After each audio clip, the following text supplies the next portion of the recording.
It's the Gatorade Duel on speed. Years ago, they raced on a nearby beach. The location has changed, but the goal remains the same. Leave the others in your dust. The weather conditions absolutely beautiful in Daytona Beach today. The warmest day we've had all of Speed Weeks, and that could certainly play a factor. Along with our champion crew chief, Jeff Hammond, I'm Krista Voda. This is NASCAR's version of an unscripted reality show. But, Jeff, we're not sitting around a campfire today. We are venturing into the unknown. Dale Earnhardt Jr. has a lot of unknowns. He really does, and after what happened in that first practice, he got in trouble following his teammate Jimmy Johnson. All of a sudden, slow traffic. He gets hit in the back end by Martin Truex Jr. Both cars hit the wall. Both of them were damaged. He had to go to a backup car. So we will be watching for Dale Earnhardt Jr. to work his way through the field today. But we have a lot of mystery, a lot of intrigue, more than probably any other year in the past. Really, uncharted water because of the fact we've got a different restrictor plate. We got a new type of water system, a different opening. So many unknowns right now. It's really forcing these guys to have to kind of like dig deep and learn. Rick Hendrick said, my teams will be racing today because we've got to learn what it's going to take to win the Daytona 500. So learning is more important than protecting your car. Absolutely, right here today. So they're going to be going for broke. Of course, Dale Earnhardt Jr. has two of his teammates, Mark Martin and Jimmy Johnson, in this first duel. Teammates, they always play a factor. They always do, but could it be teammates or teamwork? You may be looking for somebody else besides your teammate to get you up through there. That's what Dale Jr. is going to be doing, because he's going to have to come from the back just like he's going to do starting Sunday. Even though he's on the pole today, he's got to start in the back when they drop the green flag. Well, no other race requires so much effort. And as we've said, in no other year have we had so many question marks. Those questions are about to be answered. It's time to go racing. Let's return trackside for today's Gatorade Duel race number 1, Command. Race fans, it's time for the most famous words in motorsports. Here to give the command, please welcome your grand marshals, children of the late Ed Scholl of Gatorade Sports Marketing, Darnell Langley, Jeff Scholl, Ken Scholl, and Terry Delbridge. Gentlemen, start your engines!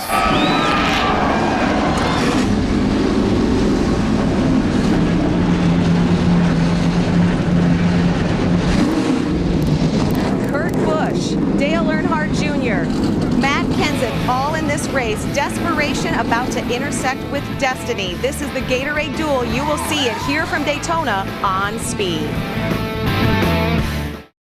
Because I don't want to back pressure to open that system, you know what I'm saying? Other than that, man, have fun. That's what we're going to do today, man. We're going to have fun. We're going to enjoy ourselves. We got another one just as good. Let's go out and do what we do, all right? Okay. I don't know if you want to turn that second radio on for the 48. A pep talk from Steve Letarte to his driver, Dale Earnhardt Jr. We mentioned teamwork. Let's bring in our team. Darrell Waltrip, Larry McReynolds, and Mike Joy. Thanks, Krista. We know that Dale Earnhardt Jr. will start the 500 from the back no matter what happens in this qualifying race. But, Darrell, that means whoever wins this race will lead the field to the green flag on Sunday. Just a little bit more incentive to get it done today. These races are very important for a number of reasons. There have been some changes made to the cars. The drivers and the crews are going to want to take a look at that. Where you start in a duel or where you start in a 500 is important. So pit road selections, a lot of things on the line in these two races. So there's a lot to be accomplished here today, Larry. Watch your competition, watch your gauges. You're probably going to have to make a pit stop. This is going to get busy. Well, it is. And as you said, Mike, it's 150 miles, 60 laps. We know these teams will have to make a pit stop, and they know how important that pit stop is. We know the driver is going to play a big role in that pit stop. In fact, during practice, we saw all of the drivers at one time or another practicing getting on the pit road because it's been about 3 months since some of them made a pit stop.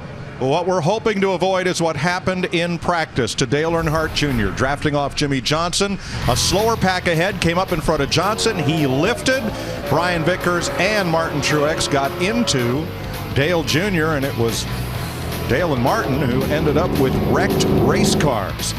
And they did not get a chance to run the second practice in their backup cars. Steve Burns. Yeah, Mike Joy, they didn't get a single lap in. Now, for his part, Dale Earnhardt Jr. was relaxed, joking around before he got in the car. They have run this particular car before. It was at Talladega in October, finished 6th. Now, Steve Letarte told me, the crew chief, hey, this thing is really fast. He said, but I'll tell you, if it's not, we got another one coming down from the Hendrick Motorsports shop in Charlotte. It'll be here tomorrow at noon. 2 150-mile qualifying races to set the lineup for the Daytona 500. That's what's on tap today. That's the Gatorade Duel at Daytona. The inside line will be set from this race. The outside column from race number 2. And the top 2 finishers who are not locked in by owner points will race their way into the Daytona 500. And then an additional 4 cars will transfer due to speeds and the Champions Provisional if needed. Let's have a look at the Gatorade G Series starting grid. Out back, Andy Lally, J.J. Yaley. Conway has to race his way in. There's Brian Vickers, Casey Kane, Bobby Labonte. They're locked in. Regan Smith, Dave Blaney has to race his way into the 500. Joe Nemechek, fastest Toyota in qualifying. Bill Elliott, his fast speed will get him in the race, and all the drivers from here forward are locked into the Daytona 500. They're racing for starting position and pit selection. Let's talk to Tony Stewart. What do you say? Hey, Smoke, it's DW. You got us? Yeah, bud. You know, Smoke, it looks to me like things are lining up pretty good here for you, bud. The 88's going to have to drop to the rear, and your teammate and you're going to be on the inside there. Is that going to work out good for you? I hope so. That's what the plan is for sure here. I mean, we've got the best scenario that you could ask for the team. So we just do what we can here. Try to get Ryan in his U.S. Army car and get behind him, get going, get this Office Depot Volvo and Chevy trucking right along behind him. All right, buddy, good luck. Yeah, it looks like things are lining up good for you. You know, you've won an event down here every year since 2005, so maybe you ought to hold that off until Sunday. What do you say? Yeah, no pressure, bud. No, thanks. But we'll do what we can here. I'm confident. I know we got a great race car. I'm really proud of everybody at Stewart Haas. I got a good one and I'm riding, and a good one Ryan's riding ahead of us, so pretty excited about it. All right, my friend. Thank you very much, and have good luck. Thank you. That's Tony Stewart as we get ready to go green in the Gatorade Duel at Daytona.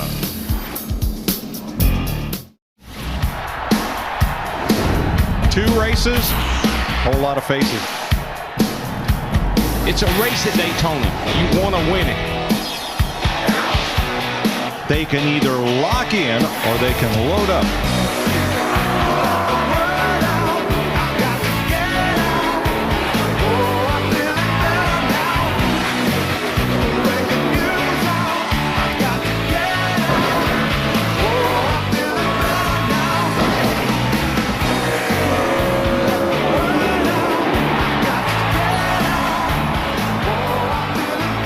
It's the Gatorade Duel at Daytona, live on Speed. Race number 1 ready to go.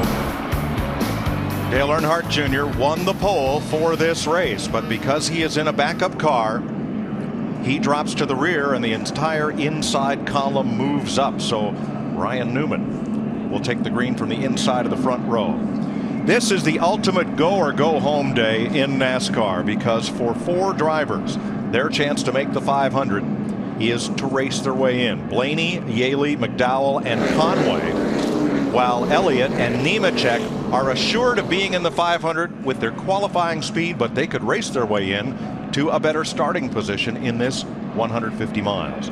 Matt Yoakum. Mike, we've already heard about team strategy from owner Tony Stewart concerning he and teammate Ryan Newman, but I had one driver tell me you can simply look at the next 2 races more like a game of musical chairs. When the music stops, you've got to have a partner, you've got to have a chair, so don't be surprised if the 14 and 39 drivers, if they lose each other in an exchange, look for Newman to pick up an old teammate, Kurt Busch in the 22. Dick Berggren? Jimmy Johnson will also drop to the back. An engine change caused that. Johnson said he's going to go hammer down, try to win it. He can do just that. Johnson started in the back last year and won his 150-miler. Mike? We'll help you follow along with the race to make the race. In the running order, the position number backgrounded in green are drivers who will qualify to race Sunday, not already locked in. Those in red, they're on the outside looking in and will have to move up to make the Daytona 500.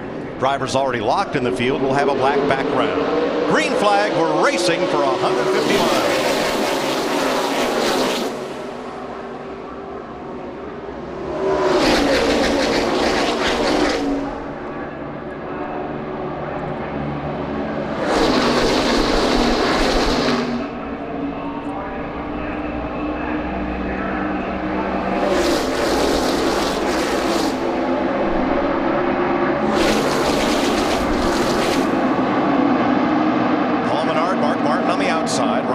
Tony Stewart on the inside. The pairing up has begun. Yeah, we hadn't said a lot about Paul Menard, but as you can see, he's got a fast car right away. Mark Martin tucked right in behind him there.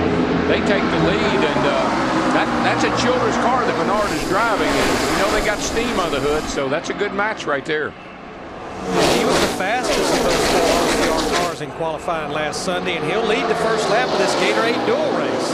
Montoya and Harvick are paired up, and then a lot of jostling further back, and you can see how those two-car tandems are able to work their way away from the rest of this field. And the unknown, Mike, is how long can they do this now? Oh, we got trouble already. Newman. Spin behind you. Ryan Newman is going to stay off the wall after spinning off turn number 2 to bring out the first caution flag of the day. My, looked like he just lost it, Larry. I don't know. Did he get any push or not? We'll have to take a look because we know that his teammate Tony Stewart in the 14 was right behind him. There was contact, and Newman goes around 4 under yellow quickly in the Gatorade Duel. Let's have a look at what happened to Ryan Newman and Tony Stewart. Watch that middle pair of cars through turn 2. What happens here, Mike, is there's a transition over there out of the banking onto the straightaway. Right here, when Ryan Newman moves out, that car's a little free. Tony Stewart was right against him, and he just spun the thing out. Yeah, you're going from 31 degrees to 3 degrees in a very quick amount of time. Yeah, as he steps out right here, he's also going to step around right there.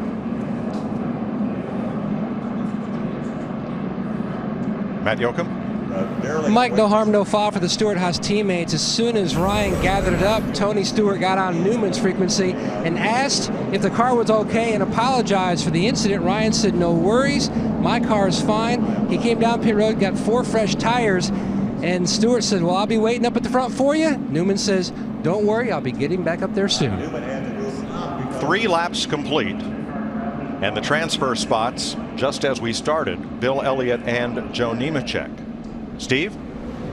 Mike, just heard Mark Martin tell crew chief Lance McGrew. He said it will be interesting to see who will line up and push me. I can only push for 2 laps. The temperature's already getting too hot for me. And you know, Steve, that was an issue that Mark Martin in the 5 had yesterday in practice. He said that he, even when he nosed it out to let a little air in that inlet, that he still was running a little bit too warm in a very short amount of laps.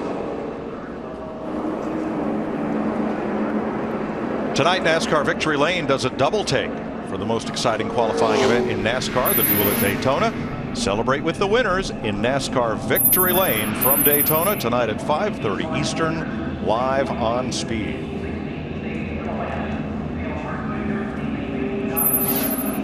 Today's aerial coverage and that great replay we saw brought to you by DirecTV. Don't just watch TV, DirecTV. Mike, we saw the radiator out of the 48 car yesterday when they were changing engines. Larry, it's not, they may be getting hot and they may not be able to keep them cool, but it's not for lack of having a big radiator in there, I can tell you that. No, it's almost like, I don't know if I'd call it a radiator, I call it a water tank up in front of these things, but again, NASCAR has mandated the size of the opening that these cars have to have, and unlike the Budweiser shootout when a driver could stay tucked right up underneath another driver and not have to worry about breathing it that much, that's not the case, especially as the temperature has come up in as far as ambient temperature. Now we know on this restart the pairings will be different. This is because Paul Menard has elected the outside. The leader has lane choice on the restart, so we won't have Mark Martin pushing. He'll have Montoya behind him, while Mark Martin will have Tony Stewart. Yeah, I think probably that's communication between the spotter and the driver. The driver says, if I go outside, who will be behind me? If I go inside, who will be behind me? It's kind of setting up a little bit of strategy. Daytona has been a great track for Menard. He finished, I think, 13th in last year's 500 and has a pole here. Here we go. Getting ready for the restart. 5 laps complete when they come to the stripe. Menard, that bright yellow car on the outside, is the leader. Green flag once again.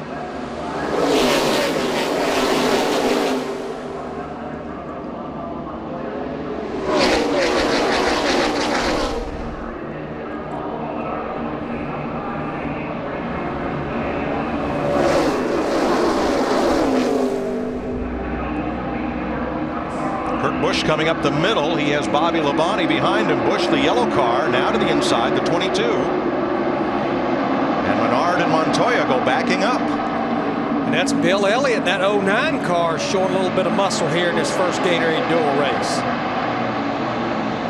Kurt Busch in that 22, Larry. Of course, he won the Bud Shootout here this past Saturday night. A lot of people like running with him. Really has a good knack for getting around Daytona. Boys, we've got 3 wide, 4 deep coming off turn 4, and we're not even to lap 10 of this race. What always happens, Mike, Larry, is there's a sense of urgency on these restarts. You can't let that front group get very far away from you, or you'll never chase them back down. So you got to take some chances right here. Earnhardt Jr. started in the back. He's currently 23rd out of 24. Remember, he will start in the back of the Daytona 500 field no matter what. And they didn't get that car on the racetrack. So that car was put together in the garage. These are the first laps that he's had in this race car.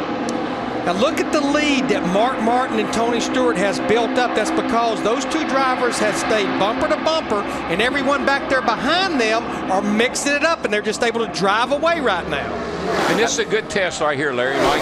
How long can they stay hooked up like that? They're going to have to make a swap here from one to the other pretty quickly, I think.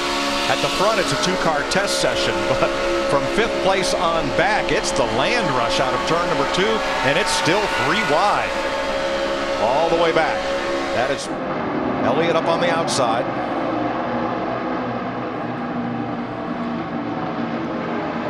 Pick a partner, pick a lane. Well, you see everybody trying to group up. That first 6 or 8 cars there, trying to group up so they can go chase down Mark Martin and Tony Stewart up here leading the race right now. Now Saturday night in the Budweiser shootout, no 2 cars could get away from the pack. So a lead of this size, 1.7 seconds, that's a lot different from what we saw Saturday night. Now Ryan Newman in that 39 car, remember he was our first caution as we got a little bit of swap for the lead, and you can see how quick those 2 drivers did it because you lose a lot less time the quicker you can make that swap. I'll show you the exchange again. And this is something these guys have all worked on every practice session. Making the swap and not losing any time, or at least amount of time as possible. Right back into drafting form. But in making this switch, that 1.7 second lead, it's gone. Because here comes Kurt Busch, and he's got help from Regan Smith. But you're right, Mike, because they have been bumper to bumper. Even with that little bit of time it took to make a swap, they gained that much, and now these guys are getting up there mixing it up for the lead. But Smith and Busch will make the swap and hold on to the draft. Here's Steve Burns. And Mike, Tony Stewart is talking directly to Mark Martin via in-car communication. They planned exactly where they made that swap and when it was going to happen. By the way, Kurt Busch says, I have a fast car. Let's see how aggressive everyone wants to be. Thanks, Steve. The second group, Smith and Busch, made their swap, and they're now back running 7th and 8th because here comes Harvick. And here comes Montoya with Casey Kane. Larry, 2 guys that are really, really good at Daytona. The 17 car of Matt Kenseth and the 29 car of Kevin Harvick, and they are getting ready to overhaul the leaders right here. And these 2 guys run great here. As the exchange is made once again between Mark Martin and Tony Stewart, the 5 and the 14 new leaders, still the pack. And the reason these exchanges have to keep taking place is the car behind, in this case the 17 of Kenseth, is not in clean air, and if he stays there too long, his car will overheat. The 5 and the 14, when they were hooked up and the 5 was in the front, they were much faster. Once they made the swap and Tony got in front, it seemed like it slowed them down. So Mark's back in front of Tony Stewart in the 14 now, and they're chasing back down the lead. I tell you, a group, though, that has gotten hooked up, 2 drivers, they are coming. It's not far behind this group. Dale Earnhardt Jr. in the 88 car, remember, had to go to the rear of the field. He is getting a push by Bill Elliott in the 09, and they're content to stay there, running the lead pack down. Starting in the rear of a race at Daytona these days, really not that difficult. Now, if you watched our qualifying coverage Sunday on Fox, Bill Elliott's car was red They picked up a sponsor and wrapped that car in blue and white. So if it looks different, it's because it is. I think that tandem there, the 5 with the 14 pushing, is a good combination. They run better that way than they do with Tony in the front. And I've got to believe that Mark Martin's car, as quick as it tends to overheat, his car likes, the 5 car, likes being better right there. Well, I would say, Larry, most likely the engine package, the cooling system, and everything on the 5 and the 14 would be the same. Since they both have the Hendrick affiliation. Right, engine program. Bill Elliott, we saw his 09 a bit ago. He is in the lead transfer spot, and J.J. Yaley, second-generation sprint car star. There's his white Whitney number 46, a Chevrolet, getting an assist from Marcus Ambrose in a Ford. Yaley is in the second and final transfer spot right now. We got us a good little group. These guys are grouping up here in the front. We got 2, 4, 6, 8 of them fighting for the lead. Kevin Harvick to the front with Matt Kenseth, a Chevy and a Ford. Then Regan Smith and Kurt Busch, a Chevy and a Dodge. Then Montoya, Casey Kane, and Tony Stewart.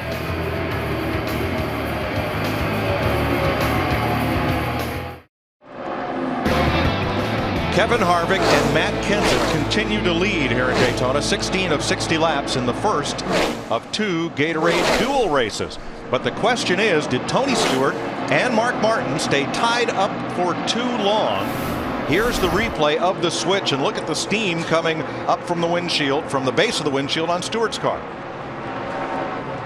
Now you see it'll come back, some of that moisture will get on our camera.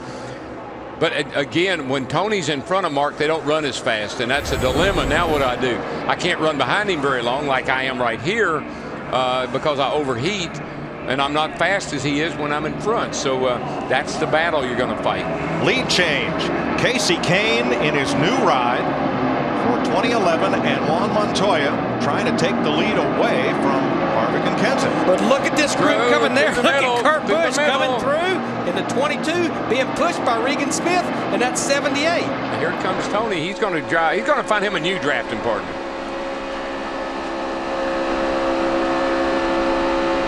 Kurt Busch's car has been strong here all week. Went to victory lane in the Budweiser shootout. What I like about Kurt's car, it seems like it really runs good once somebody gets up under him and gets to pushing him. It seems like that old Dodge has got a lot of speed. I hate to say it's a surprise, but to me, one of the biggest surprises in this group we're seeing here is we're about 1/3 through this race. How about that little Regan Smith in that 78 car? We know he has the Earnhardt Childress engine under that thing, and showing a lot of muscle. Well, you know, Saturday night he was running great in the Bud shootout. Got in a little bit of a tangle back there with the Carl Edwards, which eventually took out Dale Jr., but that car has been fast. Watching from Kevin Harvick, Matt Kenseth pushing, and alongside the yellow car, Kurt Busch with Regan Smith. I think if we keep, if these guys keep it in this configuration, racing like they are, a whole bunch of the cats that fell off the pace a little bit are starting to inch their way back in the picture. You can see them right back there. They're starting to catch up. Jimmy Johnson's one of them. Martin and Stewart make the switch again, and they're going to get overhauled and passed by Montoya up on the high side with Casey Kane. So, you know, Larry, Mike, it truly is right now a chess game.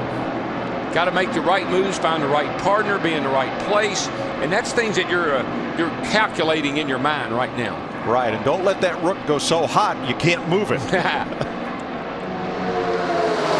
It's almost like Casey Kane in the 4. He can't stay really hooked up to Montoya in the 42 car. We know that tandem was bad fast when Casey Kane was leading. Meanwhile, Bill Elliott and J.J. Yaley continue to hold the transfer spots, 14th and 15th. So their position numbers are green, while those of Kevin Conway, Dave Blaney, and Michael McDowell will be red as they come across the ticker at the top of the screen. Now, unlike the pass down here, normally the longer you run, the more strung out you get. It appears to me the longer we run, the more everybody's coming back together into a group. We got a number of cars here that are catching up to the back of this lead group. We're going to have us about 12 cars, 15 here racing for the lead before long. What you can see, though, Matt Kenseth in the 17, Regan Smith in the 78, they keep moving it out to the right just a little bit. Not necessarily that they're trying to make a pass, although Regan Smith looks like he needs to make the swap with Busch in the 22, just trying to get a little air into that inlet. You know, one thing that one of the drivers told me, and it makes a lot of sense, you know how on the downforce track we skew the car to the right, get the right rear of the corner out to get some downforce. Here you skew it to the left, and that's why they keep looking out to the right-hand side, because the car's running a little bit sideways down the straight. Whoa, Montoya, Casey Kane went for a ride right there. And Junior went all the way to the bottom, abandoned his drafting partner, and now it's a 3-car link up. Now Bill Elliott catching back up to Junior. Boy, that scattered him for just a moment. This is somebody we've not talked about since the green flag. How about 05 time? Jimmy Johnson in his 48 car. He's been working with Allmendinger in that 43 car. Watch the 88 from the middle down to the bottom as things stacked up in the middle all the way up to Jimmy Johnson's bumper.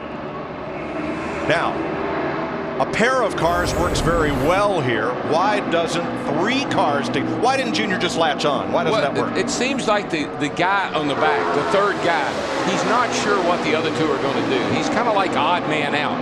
You can get 2 guys working together. You can see the guy in front of you. Y'all can kind of push each other. You get a third guy in there.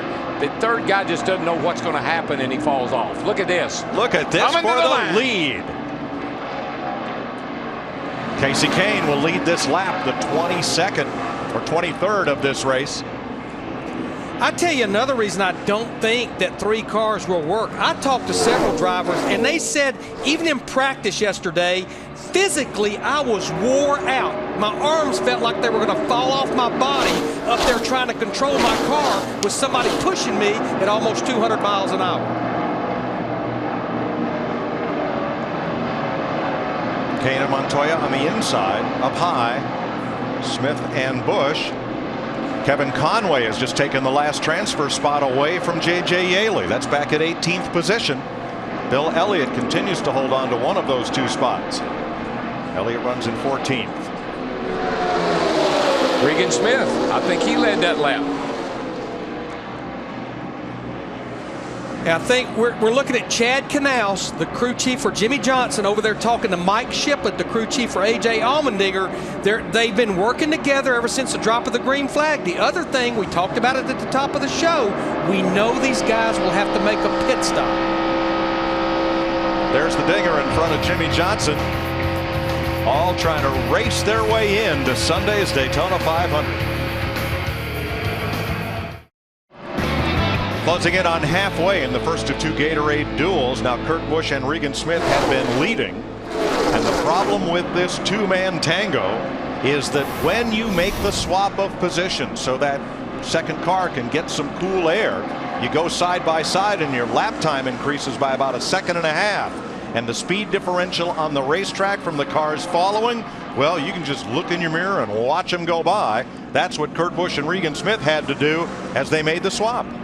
No, I think we've seen all week long that it's about 10 to 15 miles per hour when 2 cars stay tucked up behind each other like these guys are, and you're trying to overtake 2 drivers that made the swap. Well, these are the conditions. The weather's about like I think we're going to see Sunday. I think these are good conditions. It's a great time to find out what kind of problems you're going to have, if you're going to have any or not. Darryl, we were talking at break. The driver I'm the most impressed with that seems to be able to stay behind another driver is Matt Kenseth in that 17 car. He's been behind Kevin Harvick for a number of laps. He keeps breathing it, just like you see right there, but he stays tucked up behind Harvick. I believe that Ford engine, a new Ford engine, might have a slight advantage when it comes to cooling, because I know it's something they really concentrated on in developing that new engine. Dick Berggren. Jimmy Johnson, Chad, and his sort of on-track teammate, the Dinger, have been running together for the majority of this race. Crew Chief Chad Canals just went back down to the Dingers pit to talk a little bit more about pitting strategy. And what's good to keep that duo together is they are only 2 pit stalls away, so they could come in together, fuel together, and go out together. Meanwhile, Johnson has talked to his spotter to ask the Dinger spotter for Dinger to stay on the brake a little bit more. Keep them glued together. The lead car needs to drag his brake a little bit and run less throttle than the trailing car. Thanks, Dick. 8 pairs of cars at the front of the field. They've just taken halfway in the first of 2 Gatorade Duel races to set the field for the 500. Bill Elliott is in a race-in position, and so is Kevin Conway, with drafting help from the fella he rented his car from for the 500, Joe Nemechek. They're working together to get Conway into the field. And Mike, you drag that brake, and what they're talking about, that just keeps the car behind you from bouncing off of you. Once he gets engaged, once he's locked onto you, then you can stay off the brake. But until you get engaged and get a constant push, you drag the brake a little bit to keep from getting that bouncing off of each other. You know, looking at Casey Kane up there battling for this lead, I think it's been well documented. This is a 1-year stop for him at Red Bull Racing. He'll be moving to Hendrick Motorsports in 2012, but he said he did not look at it as a stepping stone. He was excited about 2011. I think what we're seeing here, one of the reasons he was excited about it. Great run for Kane, the big push from Montoya. Now they will make the swap. Oh man, why did Montoya do that now? See, that's what happened. Maybe he's getting hot, maybe he has to. But nonetheless, they just got to the lead and they made that swap right there, and they're going to fall way back again. So Busch and Smith go to the front. You know, if this happens all day Sunday, are they going to have to take that Harley Earl trophy and cut it in half? Give half to the lead and half to the pusher? And I think it's going to be a deal just like we saw in the Budweiser shootout. We're not going to know till probably till they enter the trial, come to the checkered flag, who's going to be the man on top. Well, don't think that some of these guys that run this race before and been very successful here, don't think they're sitting there just kind of riding around playing games. They're thinking right now. They're thinking strategy. Where do I want to be with 1 to go, 2 to go? And how long does it take me to shove myself, get shoved to the lead? Now have a look at this pair. Conway is in a transfer spot into the 500. Nemechek is not, but Joe is not concerned because his speed will get him into the 500, and the best thing he can do is help his teammate, because the white car further back, J.J. Yaley, is the next car in line trying to race its way into the 500. Not only is Conway his teammate, he owns that car that Kevin Conway is driving. Guys, you heard Dick Bergman talking about pit stops and pit strategy. We're probably only about 10 laps away from what will be green flag pit stops.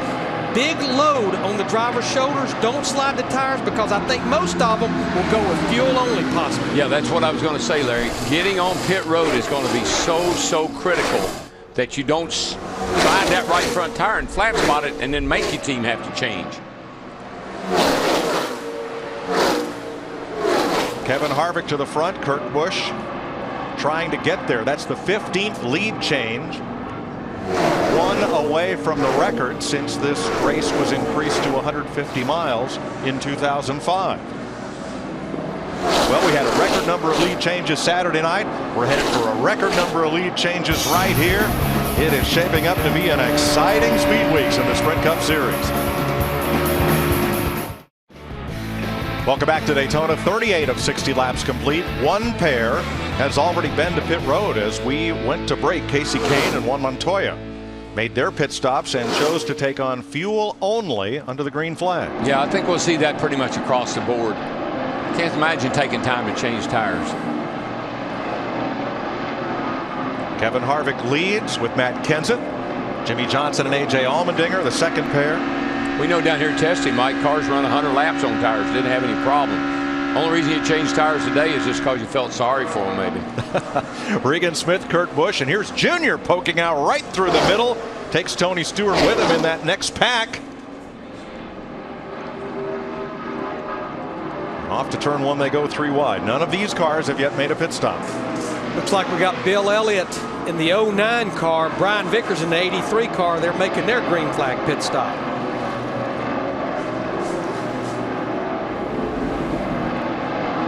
And the transfer spot remains. Now Kevin Conway and Joe Nemechek have passed Elliott on pit road. And Conway and Nemechek are in the transfer spots ahead of Blaney, Yaley, Elliott, and McDowell. And Mike, what a change down here. I mean, normally you lived on tires. You had to get tires, 4 tires most of the time. Now that's not even, that's a non-factor. That's another change in strategy. But a lot of that has to do with 2 things. An awesome repave that the Daytona International Speedway did here, over $20 million, but you got to tip your hat to the Goodyear Tire and Rubber Company for the tire that they made for these guys to come down here and race on.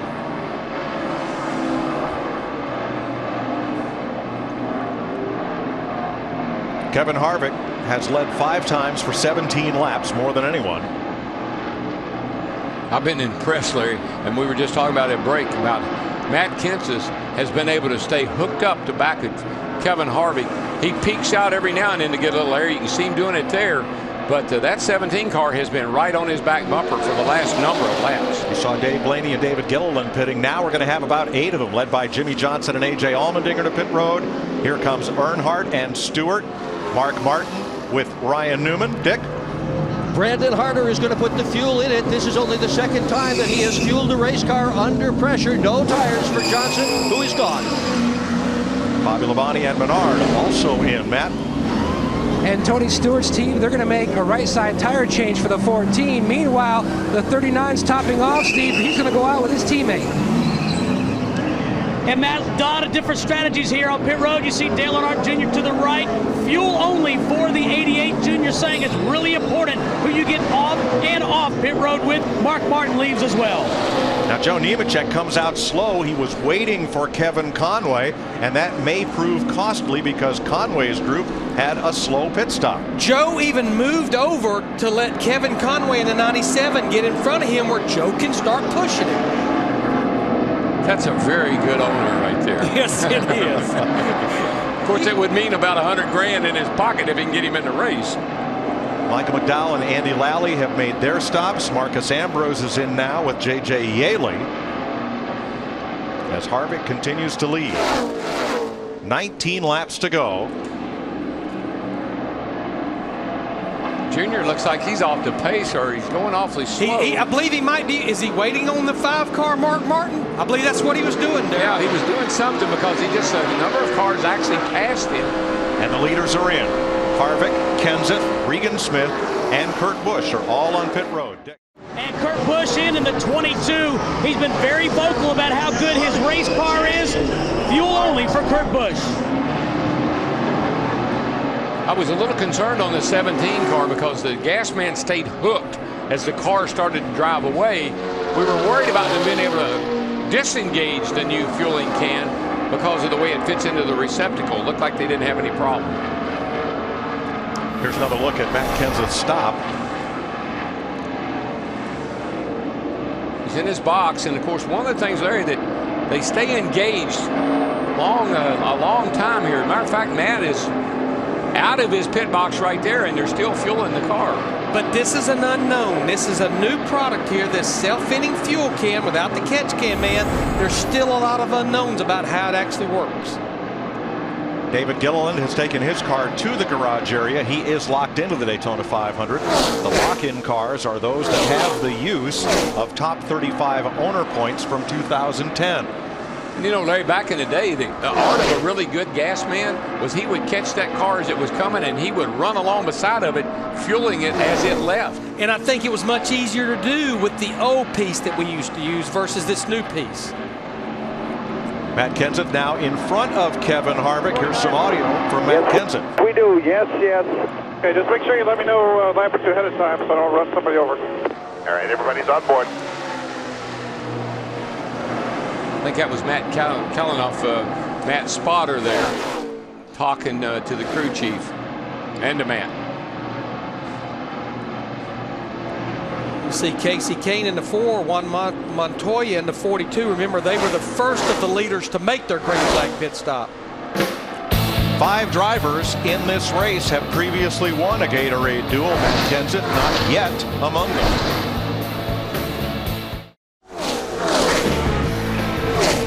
13 laps to go in the first Gatorade Duel. Make that 12 as Matt Kenseth crosses the stripe with Kevin Harvick in tow. Then it's Kane, Montoya, Smith, Busch, Johnson, Allmendinger, and Vickers, whose running mate now is Bill Elliott. Matt Kenseth and his spotter discussed their current situation. Hey, Mike, he's doing a great job, obviously. I'm happy if we did come out line, if he keeps me with him, I'm happy pushing him, you know, all the way to coming out forward of the checkered at least. But I don't really need to push. I don't need to be out front for any reason as long as we keep it going like this. All right, copy that. I'll pass it along here. So, Larry, it's like we said, Kenseth was very happy just running along behind of Kevin Harvick. And folks, remember this: we talk about, you know, a backup car. Matt Kenseth won this race in 2009 from the rear in a backup car. You know what I believe? I believe Happy Harvick's just fine and happy sitting where he's at now with about 11 laps to go, back there behind that 17. Well, they've been those two have been a hard tandem to get around. You see here the 4 and the 42 of Kane and Montoya. They've made a run on the outside a couple of times, but they can't clear these two leading the race right now. Back at the transfer spot, Bill Elliott in 11th. Conway and Nemechek continue to draft together, which will put both of those cars into the 500. Tell you who's working their way back into this lead pack is Regan Smith in the 78, being pushed by Kurt Busch in the 22. They had lost a little ground, but they've got hooked up in a tandem, and there they are pulling right back up to Montoya in the 42. Dale Jr. working with his Hendrick teammate Mark Martin in the 5. Ryan Newman and Tony Stewart together again. I'm not real sure about the plan that Junior had of backing up over there and waiting on the 5 to catch up. They are so far behind. I don't know about that one. Yeah, they're about 20 seconds behind the leaders right now with 10 to go. Now the fastest pair in Daytona are the Thunderbirds. Not the Ford Fusions, the real Thunderbirds, the U.S. Air Force Thunderbirds. They just put on an impromptu display over the track, 2x2x2. Got a little bit of traffic. The leaders are coming up on here, and that usually kind of shakes things up a little bit. Got to be careful how you catch them. They're going to work out just fine here. Look like it. Marcos Ambrose moved up the hill there and gave the bottom to the leaders. Good move. Now that's Ambrose with Yaley in the 46, who is right now 2 spots out of making the Daytona 500. Dick Berggren? Yeah, Jimmy Johnson's strategy had been to get toward the front pack right at the end of the race about now and then go for the win. That strategy seems to have fallen by the wayside, Mike. A big gap between these 2 cars and the rest of the pack. And that'll be interesting to see. Can they overcome it? Or will some of these lead pairs have to get side by side for them to make up any of the 3 seconds that they are behind the leader right now? Somebody's going to have to hit the afterburner if they get by that 17 and 29. Steve, what's going on? DW, Kurt Busch is fast, but can he last? He just said my temps are 250, 260. I got to cool it down. Well, he's dropping back, Steve. You got a gap between him and the leaders there, so that's probably what he's doing. But I think you're right, Darrell. For Jimmy Johnson and A.J. Allmendinger, the 48 and the 43, to make it back up there as we're coming now to 7 to go. That group up there will have to really start mixing it up. Yeah, they're going to have to race a little bit at the front. They seem to be nibbling away a little bit at their lead, but I don't think they're going to have time. I think they're going to run out of laps. Yeah, that pair is now 3.8 seconds off the lead. And they just swapped. Jimmy Johnson has just gotten in front. We'll see if that picks them up any or not. 18 lead changes so far. That is a record for lead changes in a duel since we went to the 150-mile format in 2005. Bill Elliott back at the transfer spot ahead of Conway and Nemechek, who continue to draft together. There they are. Both those cars owned by Joe Nemechek. And they have stayed glued together the whole way. Nemechek would make the race on speed, and Conway would race his way in the way things stand right now. And right now, Kevin Conway is about a half a straightaway ahead of J.J. Yaley in that 46 car, who actually just went a lap down. Yaley down to the inside as the leaders go by.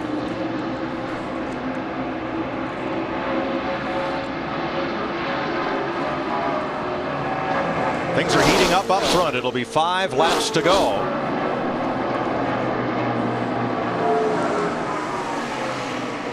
Kenseth Harvick, Kane Montoya. Sounds like political season. Who's your running mate? Well, all I know is when I look at this top 4, it reminds me of what we saw roughly with about 5 laps to go in the Budweiser shootout on Saturday night. Yeah, I don't think we'll see anybody go below the yellow line today. No, but I would say they're not going to be content to finish like they are right now.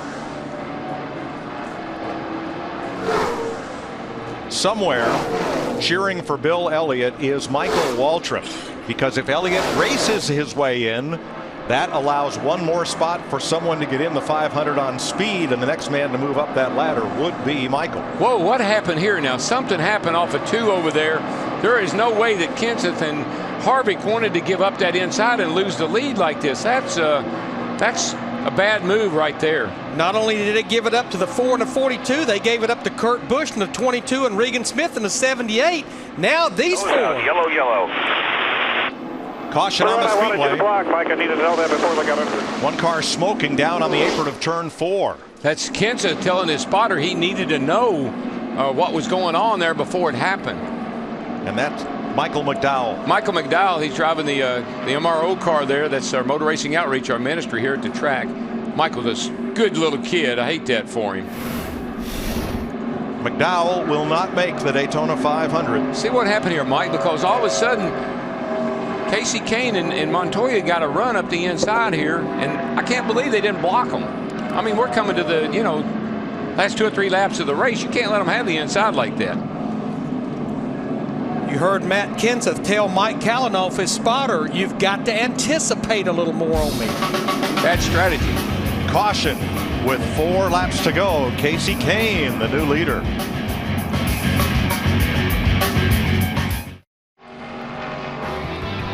Glendale, Arizona's Michael McDowell, driving for Phil Parsons and Randy Humphreys, will pull the 66 to the garage. That's what put us under this caution flag that will set up a green-white checker shootout to finish off this Gatorade Duel. And when they line up double file for the restart, nobody has the same partner they had when we went to caution. That'll shake things up quite a bit. Mike, as I watched that pass over there off of turn 2, I got to thinking real quick, maybe Matt Kenseth didn't see the Montoya car coming. Maybe because Harvick was right up behind him, he couldn't see him, and he eased up a little bit and opened the bottom, and here they came. Let's maybe listen in and see if they can tell us.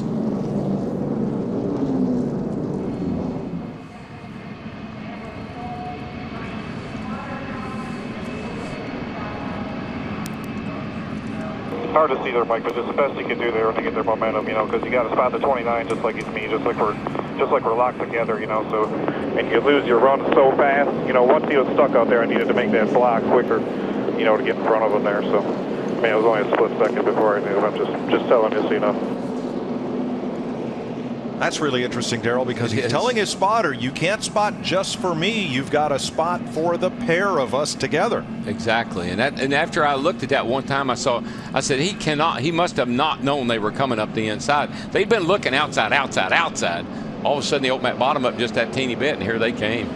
All right, a big change in the race for the transfer spot. J.J. Yaley gets the free pass on this caution. That moves him back onto the lead lap.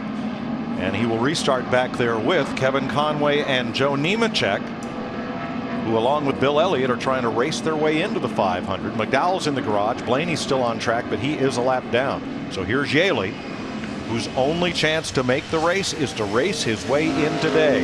His speed will not be good enough to fall back on to get a place in the 500 field.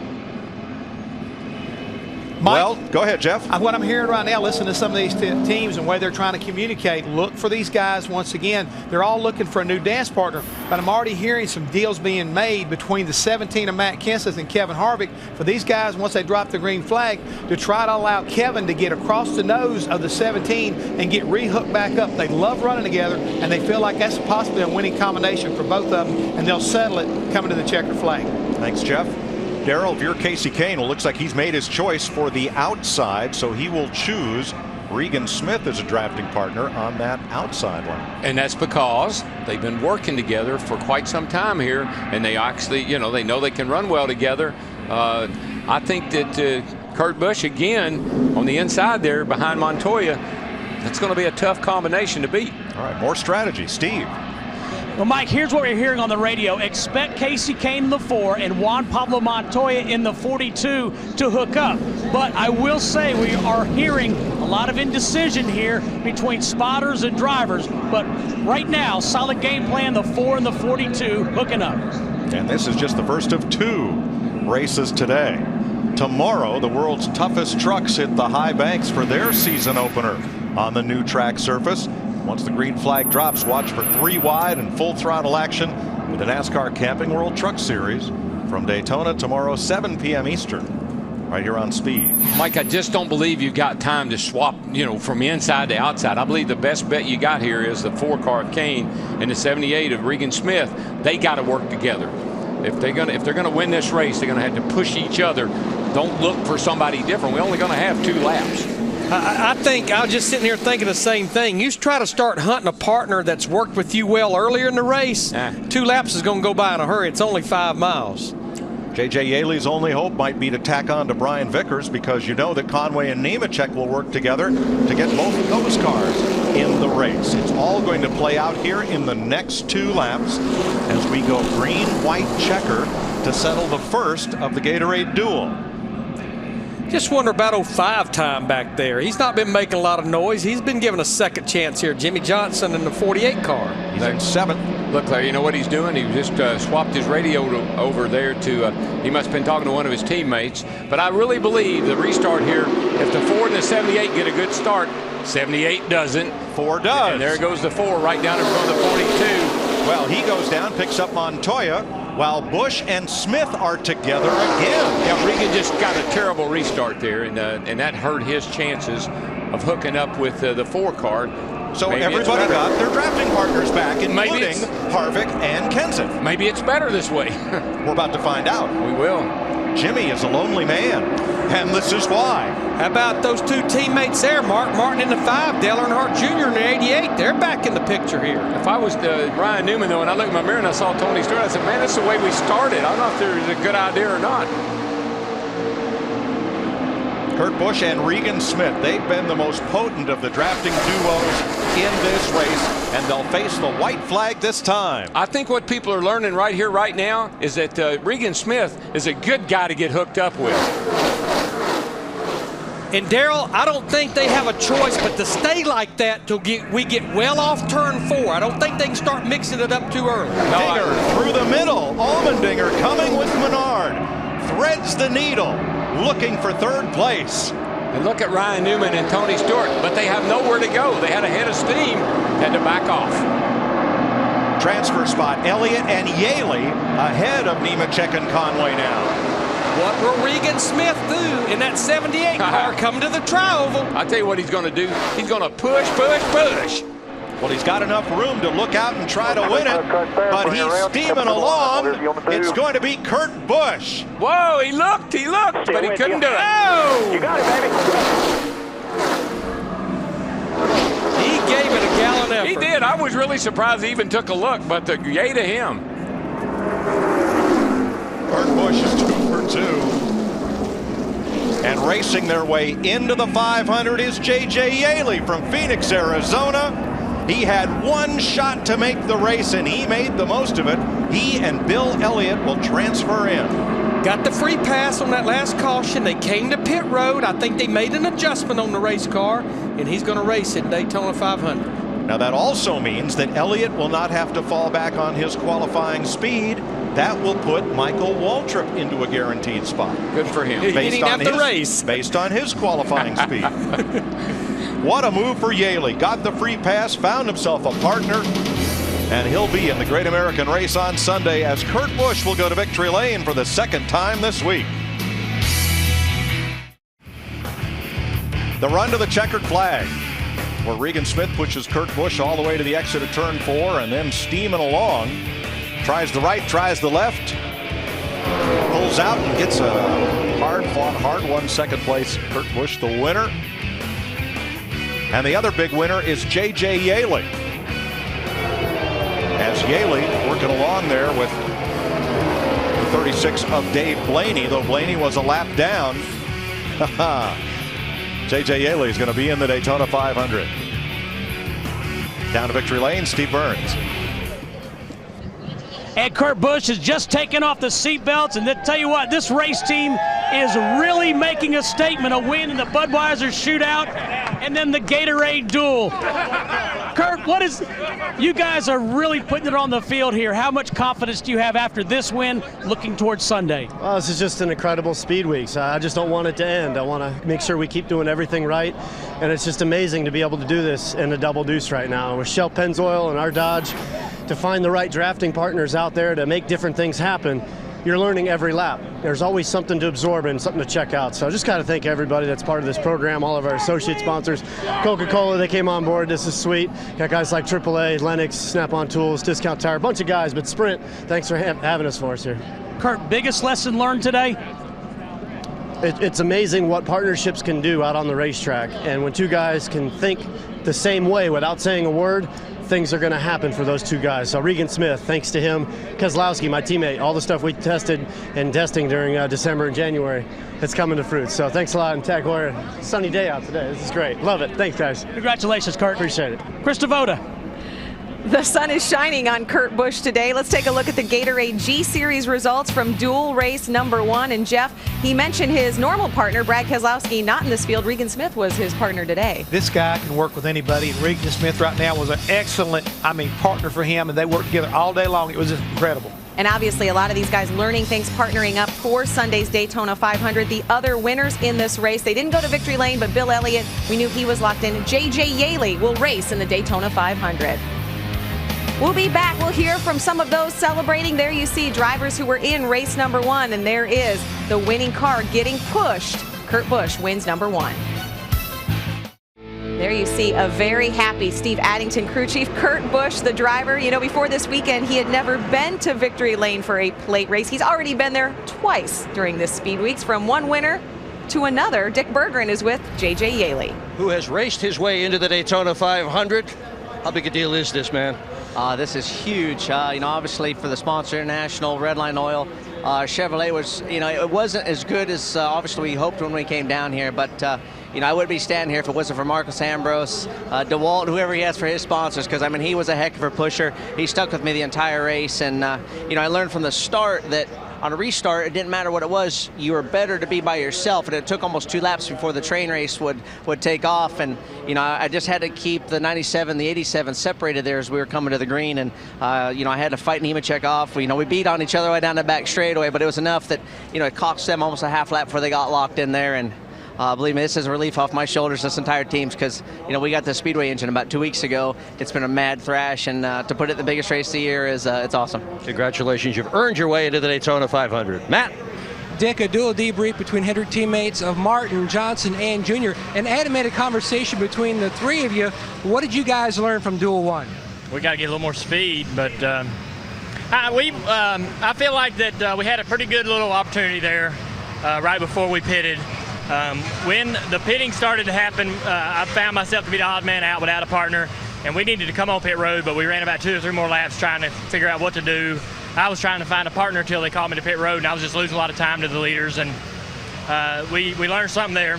And after that, we just tried to race as hard as we could. I tried at winning that race on a green-white checkered wasn't very good, but we were going to, we put our foot down, see what we could do. But the cars, we need to find a little more speed on the car. Guys are able to run a little bit longer than we are in without swapping. We need to find a little bit better deal on the cooling. We got some homework to do, but we've been working really hard. I got these guys so far behind with them 2 wrecks that we've had this week, and but we're climbing back. All right, good luck on Sunday. Thank you. Dale Jr. was told before the race to have fun. His boss, Rick Hendrick, told him to learn something, and he said that is exactly what they did.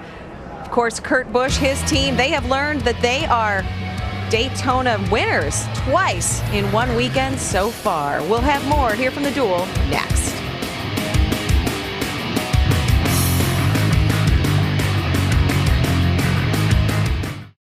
To win racing's greatest prize, you must first put yourself in that race. Half of the field and their positions have been set, but the fate of drivers like Denny Hamlin, Kyle Busch, Clint Boyer, Jeff Burton still to be decided. Let's return trackside for race number 2's command.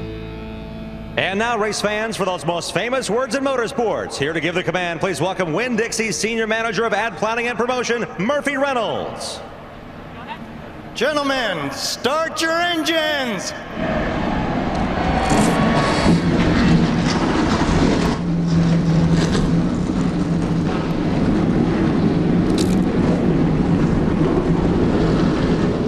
All your favorite drivers, they were watching just like you were at home. Race number 1, what will they do in race number 2? Trust your dance partner. Who do they match up with next? The faces and names of those who are about to lay it all on the line. They need to find a dance partner and build some rapport with a temporary teammate. Darrell Waltrip, Larry McReynolds, Mike Joy, are you ready to do it all again? Well, yeah, except we're not temporary teammates. We're kind of cellmates together. Darrell, I've always wondered, when you have a chance to watch that first race and you have to compete in the second, are you learning what you can do? Or do you maybe talk yourself out of some things you thought maybe you could do? Well, it's such a new style of racing here at Daytona. I mean, we've never seen these two-car tandems before. And so I'm sure the guys up on the truck, the guys in this race on the truck, were figuring out, I've got to have someone to race with me. I got to have someone to push me. And that's the tough thing. Not only are you looking at the competition and racing, you got to figure out, you got to be sure you got your cellmate with you back there, your buddy. And so there's a lot going on in this year down here that's never been that they've never done before. It's interesting and it's different, and I think it's fun. Best I can tell. Well, Bill Elliott said this is like nothing I've ever experienced in how you have to work to try to get your car to the front. So brave new world. It is. And you know what? It appears, looking at this race, we have more groups of teammates in it. And I know two teammates I'm going to be watching. The Toyota camp has not had speed as far as single car runs. But I'm going to be watching Joey Logano and Kyle Busch all the way back in rows 7 and 8. And then they have their other teammate even further back there, Denny Hamlin. I think watching those guys in practice, they may have the fastest tandem as far as two cars of any group we've seen. I know that's what they worked on testing, and I guess when you look at what was learned on pit road, you want to get fuel, and that's all you want to worry about. And there's some rookies in this race that weren't in the first one. Stephen Wallace is in this race, Trevor Bayne starting on the front row, and a couple other, Brian Keselowski is back there. There's some rookies in this race that we didn't see in that first race. That could mix things up a little bit too. That could be the X factor as well in this one. Let's have a look at the starting lineup from Gatorade G Series. There's Brian Keselowski. That's Brad's older brother back there with the 1990 500 winner, Derek Cope. Hamlin and Richardson both locked into the 500. Robbie Gordon with Terry Labonte. Casey Mears trying to race his way in. Stephen Wallace, guaranteed starter. Todd Bodine has to race in. There with Joey Logano, Kyle Busch, and Martin Truex Jr. in a backup car. Michael Waltrip, Jamie Mack, David Rudiman, and Brad Keselowski, they're in. Travis Kvapil in on speed, and the rest of these drivers toward the front are all guaranteed into the 500. Let's talk to the rookie on the front row here, Trevor Bayne. Trevor Bayne, it's DW up in the booth here, buddy. How's things looking for you? Are you nervous? If I said I wasn't a little nervous, I'd be lying to you. So definitely got a little bit of butterflies here, kind of like the ones you get before qualifying. And I guess that's because this will determine where we start in the 500. But hey, man, I've talked to a lot of these guys, and a lot of them seem willing to work with our fast race cars. So we'll see how it plays out. Yeah, you've got a fast car, and I've seen you talk to Jeff Gordon a lot. Are you trying to work something out with Jeff where you can draft together?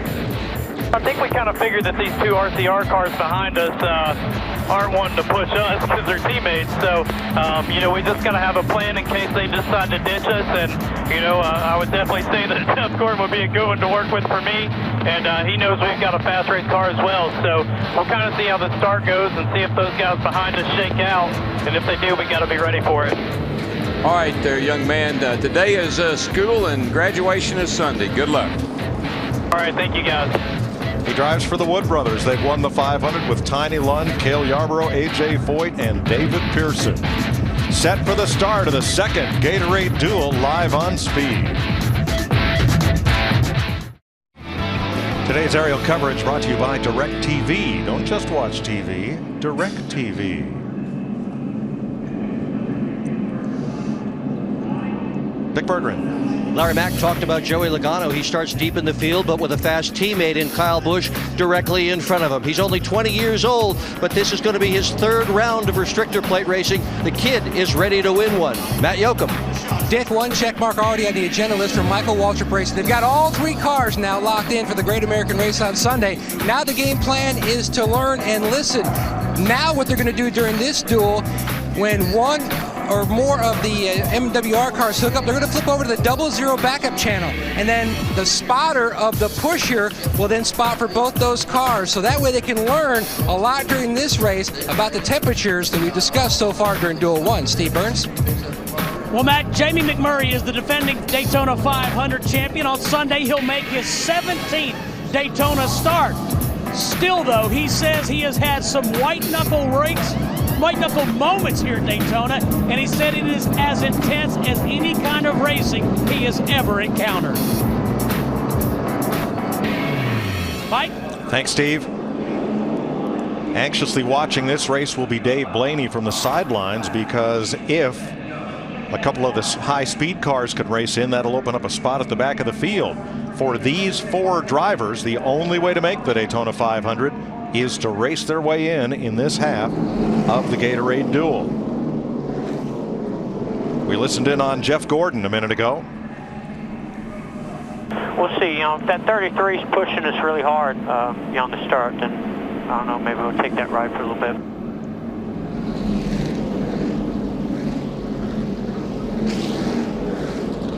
Your best friend is where you find him. Right up against your rear bumper, most likely. Didn't sound like Jeff Gordon was all that excited about getting pushed real hard. You know, we'll take that ride for a little bit, but maybe not for long. Gordon is a 5-time Gatorade Duel race winner here. Now the position number behind those cars that are not yet in the 500 due to top 35 owner points.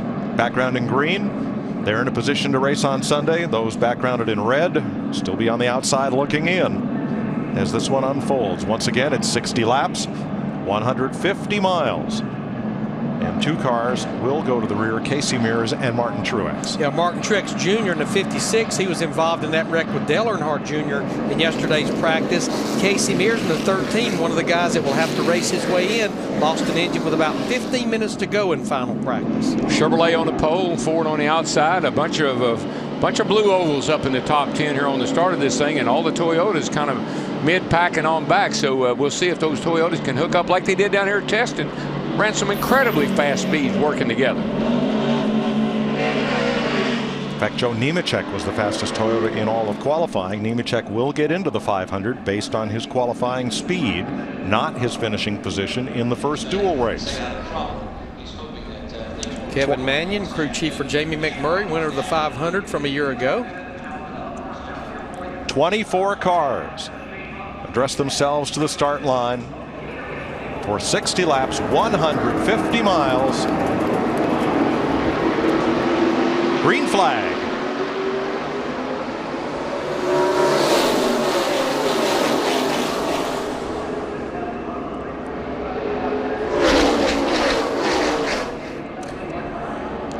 You know, I just saw the 24 car just jump over and actually pick up Trevor Bayne. So some of that talking they were doing seemed to be, hey, let's work together here, dude, on the start. And Jeff was trying to.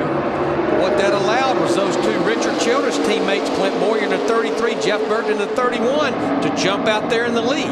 You know, Larry, I just didn't hear the confidence in Jeff Gordon's voice about wanting that 33 pushing him all that hard to start with. And without a strong push, they backed up quite a bit. All the way out of the top 10. Yeah, you can see they're up on the outside and almost to the rear of the field on the first lap. Jeff Gordon and Trevor Bayne. Boyer out front with Burton, Biffle with Edwards. A pair of Chevys and a pair of Fords, then a pair of Toyotas, Rudeman and Waltrip.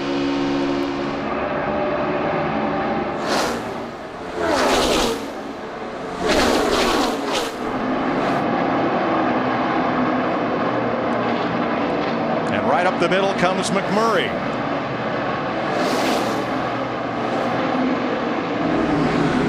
And he's got help from Kyle Busch. Didn't take Kyle long to find a way to the front, did it? No, I think that's something that Larry and I both were kind of curious to see how it was going to play out for the Toyotas. If they can get with the right cars, we know they run fast in the race with help. From 12th and 13th on the grid to 3rd and 4th in the race, Jamie Mack and Kyle Busch. Seeing Joey Logano in that 20 car, he was getting a push from David Reagan in the 6 just a minute ago. There you see him on the bottom of the racetrack. And Kyle Busch he's got a knack for the start of a race. Big trouble.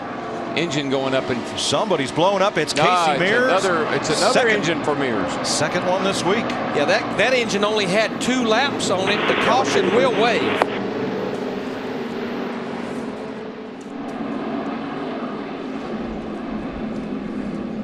So Casey Mears will head home with the number 13 as he brings out the caution on lap 3 of race 2 in the Gatorade Duel at Daytona.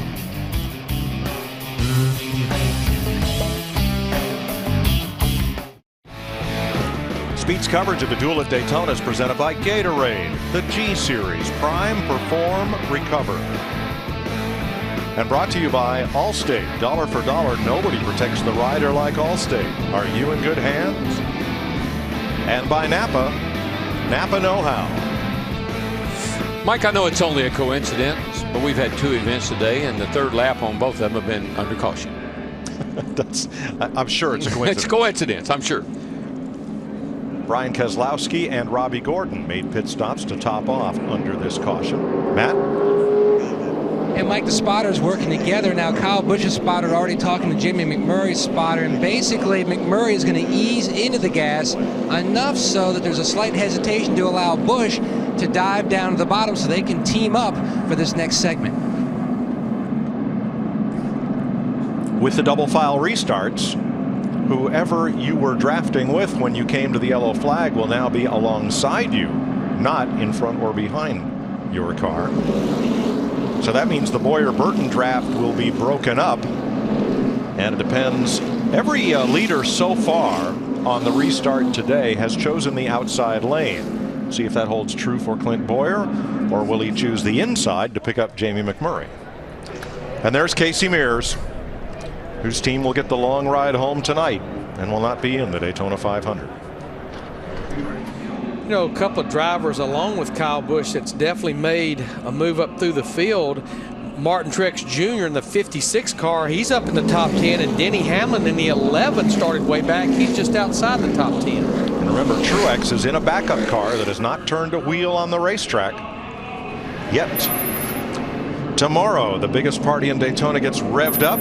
Brian Vickers talks about his return to Sprint Cup racing, and Michael Waltrip reminisces about his friend and boss, Dale Earnhardt. NASCAR trackside tomorrow from Daytona, 6 p.m. Eastern on Speed. Let's go to the garage. For the second year in the row, Casey Mears is going to miss the Daytona 500. Can you put the disappointment into words? No. No, we just, I don't know. We just didn't even get a shot, you know, so we'll see. I mean, we got a good team. I know that we're going to do good at some of the other races, but, you know, the fact that we couldn't run through practice yesterday and then run 2 laps or 1 lap today, it's just, yeah, you guys all know it. I don't have to say, you know, what it feels like. It obviously feels terrible. So we just got to watch everybody race this weekend and, you know, hopefully have a good day in Phoenix. Wish you well for the rest of the season. Thank you.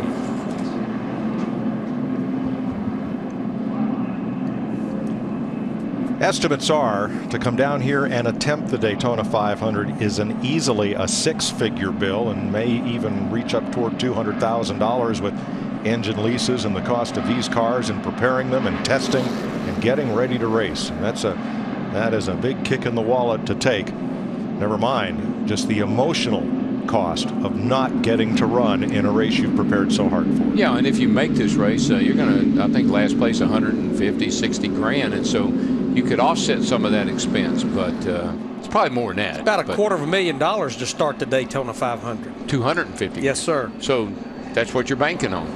You're gambling you're going to make the race. And you prepare mentally and physically from the time you leave Homestead Miami Speedway in November. Yes, sir. Track is clear. They'll complete 6 laps this time around of 60. Pace car is in. Clint Boyer, now he has chosen the outside lane. That means he's got Kyle Busch behind him. And Busch drops down to pick up Jamie McMurray, and the pairs are formed again just like they were. Boyer Burton, Busch McMurray, Edwards though now with Biffle. Boy, there was an urgency on this restart to get everybody grouped up like they wanted to be. I mean, people made deals on this restart to get with your partner. I'm watching on the high side there, Jeff Gordon in the 24, Trevor Bayne in the 21. They're starting to work their way back up there on that outside line. I saw them try that earlier, Larry, and it just doesn't go anywhere. There's not enough speed up high for some reason. Down to Steve on the leader. Mike, when the caution came out, Clint Boyer asked his crew chief Shane Wilson if he and his teammate Jeff Burton had a good enough lead when it was 20 car lengths. That's how unsure these guys are of these new rules here at Daytona.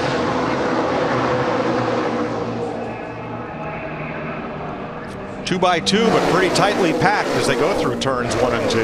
Yeah, this is the longest I've seen a line of cars in the week we've been down here. Normally they get all grouped up in twos and kind of separate themselves. Right now we got us a little wad right here. That's Rudeman on the outside, and now he drops down to the bottom, leaving Truex as the first car in the outside lane. I guess somebody will maybe make that outside work eventually, but so far everybody that's gone outside of anybody has just gone backwards.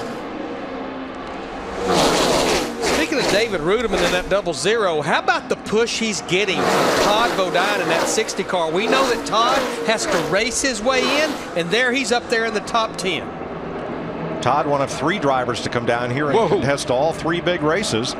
Camping World Truck Series, the Nationwide Series, and the Daytona 500. That wiggling around that Todd's doing behind David Rudeman in the 0-0, that's treacherous getting off in a corner, man. You saw Rudeman there get just a little bit sideways getting into turn 1. That's what that does when you start moving around back there. And now you notice Trevor Bayne and Jeff Gordon have come to the inside, and here they come down on the bottom. New leader, Kyle Busch. Wild thing out in front of Jamie Mack.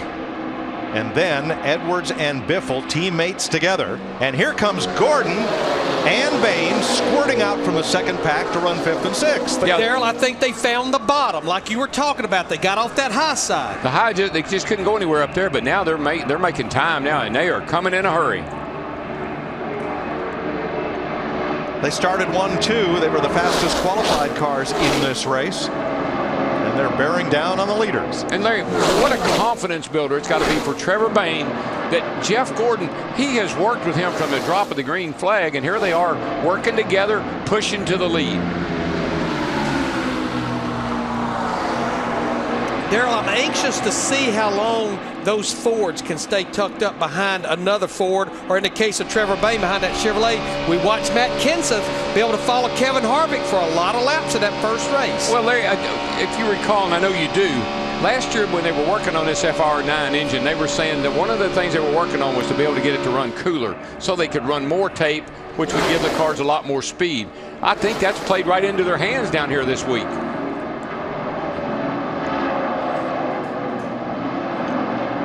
Of course, you don't have to worry about that if you're in the 18 car right now. That baby's probably running 160 degrees and running real cool. Last lap for Jeff Gordon and Trevor Bayne was over 199 miles an hour. Well, I think they're the leaders. They're in the catbird seat now, Mike. They've caught this lead group here.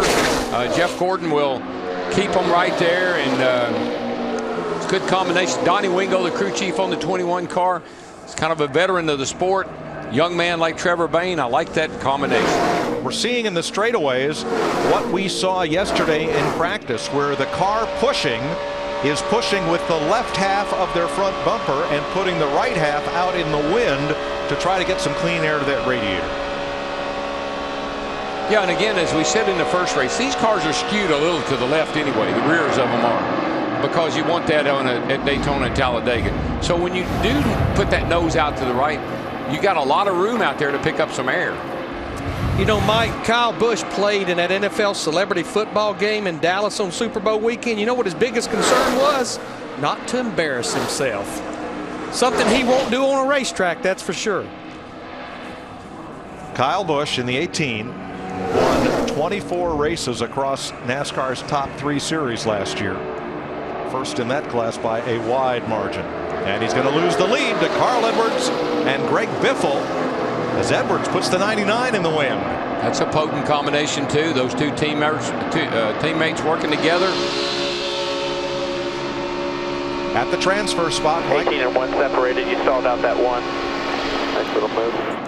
And Darrell, I just believe that Greg Biffle is faster than Carl Edwards. I think that's why the way they're lined up there, they're faster that way. Yeah, I think I'd want what you need is the fast guy in second place, pushing the other guy. That way the fast guy will keep engaged all the time. Back at 12th place, Michael Waltrip with Todd Bodine. They have the 2 transfer spots right now.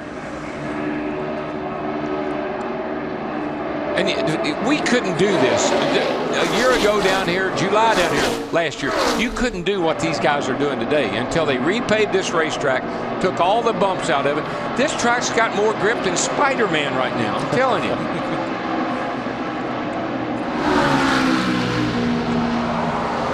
Jeff Gordon trying to move up the ladder here against Carl Edwards and the 16 of Greg Biffle, and Gordon led that lap. He's got him a little buddy there. He's got him a little tag-along buddy now. They're doing it. But he knows that 21 car, Trevor Bayne, is fast, as he's using that to his advantage. And then look at that. He is holding a nice steady wheel. He's not moving around behind Jeff Gordon. He's right engaged, locked in. Hey, that's a good job so far.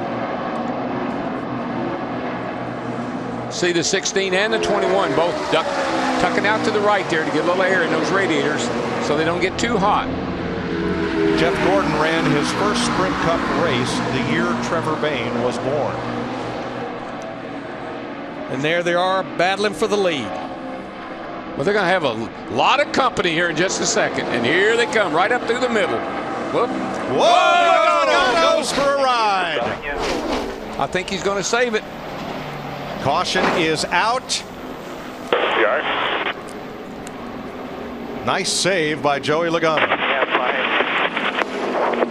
But look what he's got left. Well, we saw it with Ryan Newman off turn 2, and now we see this with Joey Logano coming out of the tri-oval. I think that was just a product, Larry, of those guys. That group of cars was closing on that front pack so fast. I bet somebody had to get out of the throttle, and he got run over from behind. And we're told Denny Hamlin has perhaps a flat tire on his number 11. Well, this caution, it doesn't come out perfect, obviously, for Joey Logano, but it comes out perfect because it's right there inside the fuel window. The orange 20 of Joey Logano goes around off the front bumper of Michael Waltrip and catches the end of the retaining wall. 43 laps to go puts us in the fuel window, so pit road is a busy place. It looked like everyone fuel only with the exception of Martin Truex Jr. in the 56 car. Pat Tryson went with 2 right side tires. And Travis Kvapil gets 4 tires. He'll be the last car to come off pit road. Darrell, have a look at what happens to Joey Logano here, the orange number 20. Yeah, I just commented that that group back there was closing on this front crowd here in a hurry. I think what happened was Logano got to the 18 car of Kyle Busch, might have had to check up a teeny bit, and when he did, Michael got into the back of him, and man, that could have been a whole lot worse than what it turned out to be. He was headed for the end of that wall. The closing rate is so fast, one pair of cars to another. You're riding with Logano.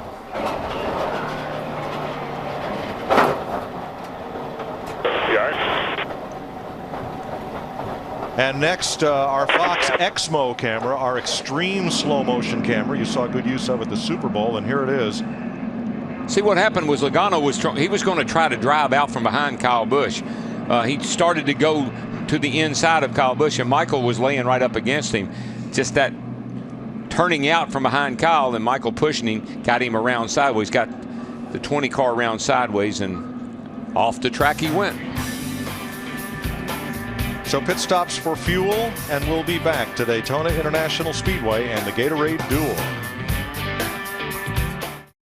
Getting ready for the restart. Here's Dick Berggren. With Joey Logano, a very disappointed Joey Logano. We think we know what happened. You tell us from your side. Yeah, just it's no one's really fault there. You know, we just had a run on Kyle there, and really nowhere to go as the cars underneath just broke up, and they were trying to reattach, so they had no speed. And you know, I checked up just a little bit, and it wasn't Michael's fault. You know, we just got shoved around. You know, it's just it's a product of the racing we're having right now, and you know, sometimes you're the bug, sometimes you're the windshield. So that was the bug, so that's not good. Indeed. Mike. Thanks, Dick. What will Jeff Gordon do on this restart? Go with the car ahead or the car behind? We listened. The 18's asking. You want the 21 or the 18? What do you think, Alan? I like this 21. I mean, he's a good pusher. He doesn't have to swap. You know, I kind of like that. Yeah, 10-4, Jeff. Sorry, I was talking to Wingo there. I like the 21 too. He said he never got above 250 there, so he feels good about pushing and pushing. Yeah, I think that's the direction we need to go in. And that's one of the things we learned from race 1. The Fords appear to be able to push without overheating as quickly as some of the other makes. I like that audio, and I like the confidence of Jeff Gordon. I like the confidence in his voice. Working with the 21 car, he thinks that's the way to go. He sounds more confident now than he did earlier. Yeah, he did. There was some doubt in the beginning, but I think he's settled in now, and I think Trevor has too. So 20 laps complete, green flag. Kyle Busch is a lonely man. Where will he pick up a dancing partner? He's looking around, trying to decide, but so far, nothing. Carl Edwards and Greg Biffle out front. Then the Childress cars on the outside. Now, one thing about Trevor Bayne in the 21 car. Got off to a good start here. Jeff Gordon's comfortable with him pushing him. Let's keep in the game. Let's don't get a little cocky here. And let's don't make any dumb mistakes, rookie mistakes. Keep doing what you've been doing. Kyle Busch, that 18, is definitely a sitting duck looking for his teammate Denny Hamlin, who finally picks him up in that 11 car. Yeah, Busch was a lonely man until Hamlin came along to join him. Robbie Gordon pokes the nose down low and then gets back in the middle of that 5-car draft mid-pack. Just that swapping around, I mean, you can see it. You don't instantly pick your speed back up. It takes about, what did we figure, Larry, the other night, about a second and a half to do the transfer and then get back up to speed again. So you lose a lot of time when you've got to change positions.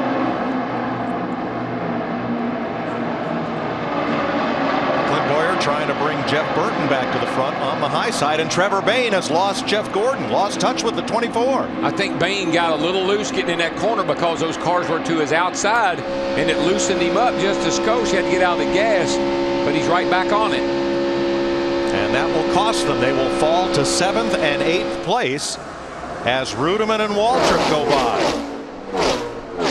One of the things I see that I saw in the first race with Kansas and the 29 car of Harvey, it looks like you can slip up on a guy. You're coming so fast that it looks like the guy that you're slipping up on there doesn't have a chance to react. They can get by you pretty easily. Looking back from Greg Biffle at Clint Boyer.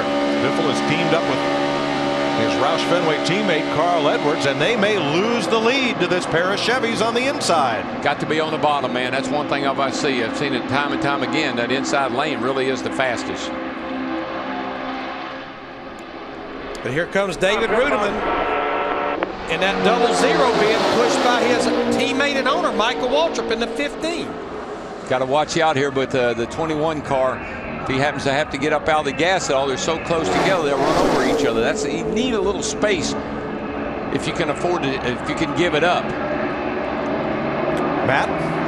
Mike, miscommunication between non-teammates on the racetrack and on pit road. Now, Truex thought when he said that we are good, that he was going to wait another lap before they made the exchange. Hamlin's spotter, Curtis Markham, thought they meant, okay, let's make the exchange. That's why the 11 swung out and they started to separate. Then when they had the caution, the 56 thought the 11's team were going to make a tire change due to a possible flat, so they went with the right side tire change. Then the 11 waved it off in the last minute, so they had to work to try to get back together. Strategy, man, and you got to make it on the fly. You don't have time to think about it. You got to make some quick calls here. You got to anticipate on the track, up on the Potter stand, and Can I get through here? Is there room? Is there room? Excuse me, pardon me. Here comes Truex. There isn't room, but I'm going to make room. With Hamlin. And up the outside, back come the 99 and 16, Edwards and Biffle. Yeah, they had a good run, a pretty good head of steam coming off the 2 there. And David Rudiman had to get out of the gas, and that just slowed him down that little bit. Jeff Gordon back to the lead, and his wingman doing the pushing, 19-year-old Trevor Bayne. That's why I said we got to pass on the top side, not guard that bottom, because they can plug us really quick when we're down there. Bayne describing how he lost touch with Jeff Gordon a few laps earlier. But I just believe every lap that Trevor Bayne in that 21's making, his confidence level's just going up more and more and more. But as Darrell said, just be smart, be cool here. Yeah, go to school. Today is school. Work on your homework. Do your homework today and use it on Sunday. Get your diploma on Sunday. That's right. You'll graduate on Sunday.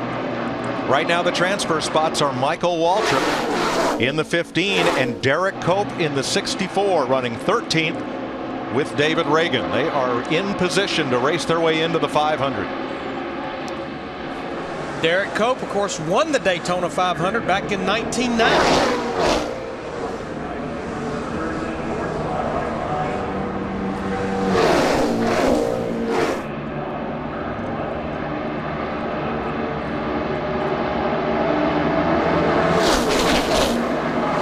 Here, that right rear corner.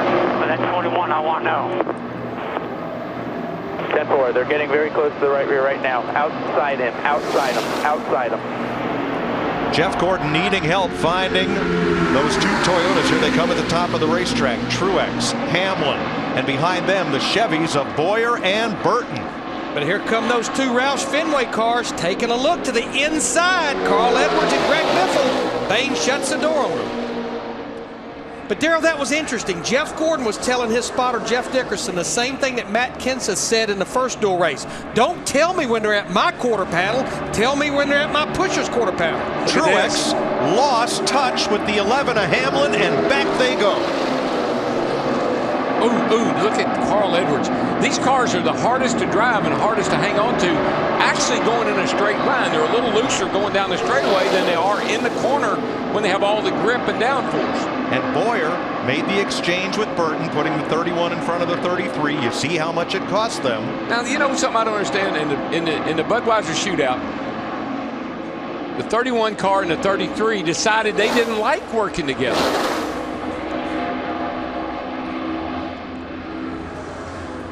Fords to the front, Edwards and Biffle. This was a little earlier. 99 car is doing some moving around, I'm telling you. Got Biffle right behind him, way out to the right side. And look at this run. Here they come up the back, off at 2. Because the 56 and 11 tried to transfer positions. And ended up backing up in the process. And boy, you're hunkered down right here. You're making max speed, and it's a little free down the straightaway. But Darrell, I think part of what caused that was Greg Biffle couldn't see what was going on in front of Carl Edwards. Carl Edwards tried to check up. Biffle was not. I think the thing that is confusing, a little bit hard to deal with is you're trying to drive your car and your buddy's car. And you want your spotter to spot for both your cars. So it's a 2-car situation here that these guys are just not accustomed to. And Edwards, with Biffle behind him, has a huge blind spot to the right rear, what the DOT calls the no zone for tractor-trailer drivers, big enough to drive, well, in this case, a couple of Chevrolets through, as Boyer, trailing Burton, go back to the front, and here comes Gordon and Bayne again. Seems like the one tandem that can make a pass on the high side is that 31 of Burton and the 33 of Boyer. We've not seen a lot of other people be able to do it with success. Well, they've convinced them. I know that the 33 and the 31, they worked in the Budweiser shootout, and they have worked on their act, the 2 of them together, and maybe they really figured out something because they are teammates and they're working pretty darn good together right now. We are halfway in the second race of the Gatorade Duel. 2 caution flags, one for Casey Mears and one for Joey Logano's accident. And right now, Michael Waltrip and Derek Cope continue to run in the 2 transfer spots. Todd Bodine 3 spots away from Cope. Jeff Burton, Clint Boyer, your leaders for Richard Childress Racing at halfway. Tonight, NASCAR Victory Lane does a double take for the most exciting qualifying day in NASCAR. The duel at Daytona. Celebrate with the winner in NASCAR Victory Lane from Daytona right after the race, live on Speed. This is white knuckle racing right here. You don't get a break. You can't take a breath. You've just got to hold on, hang on, and lock on to the bumper in front of you. Normally down here we'd get all kind of in single file, run around the bottom. You could kind of take your time, take a breath, figure out what you want to do next. No way are you able to do that in this situation. These guys are all over each other, closing at a high rate of speed and making moves, and they are showing some real skill in hanging on to these cars at 200 miles an hour. But you saw how much those top 6 were able to gap the 15 of Michael Waltrip, the 0-0 of David Ruderman, because they were not locked together. I think they're having to make it. I think what happened there, they got to make a transfer. I think Ruderman's car was maybe getting a little hot. They're going to fall off the pace here. Hopefully they'll be able to push back up there. Richard Childress Racing last year won 3 of the 4 restrictor plate races. 2 by Kevin Harvick and the last one at Talladega by Clint Boyer, who right now runs second to teammate Jeff Burton. Watching Bain in the 21 follow Jeff Gordon reminds me of one of my first races when I was following David Pearson. And Jake Elder said, I don't care if he goes to the concession stand and gets a hot dog. You follow him there. Right.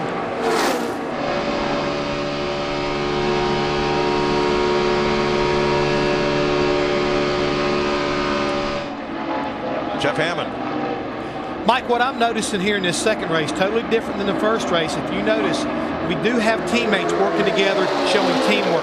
But interestingly enough, you're seeing these Fords, the 24 and the 21 have been hooked up. They've not been making an exchange.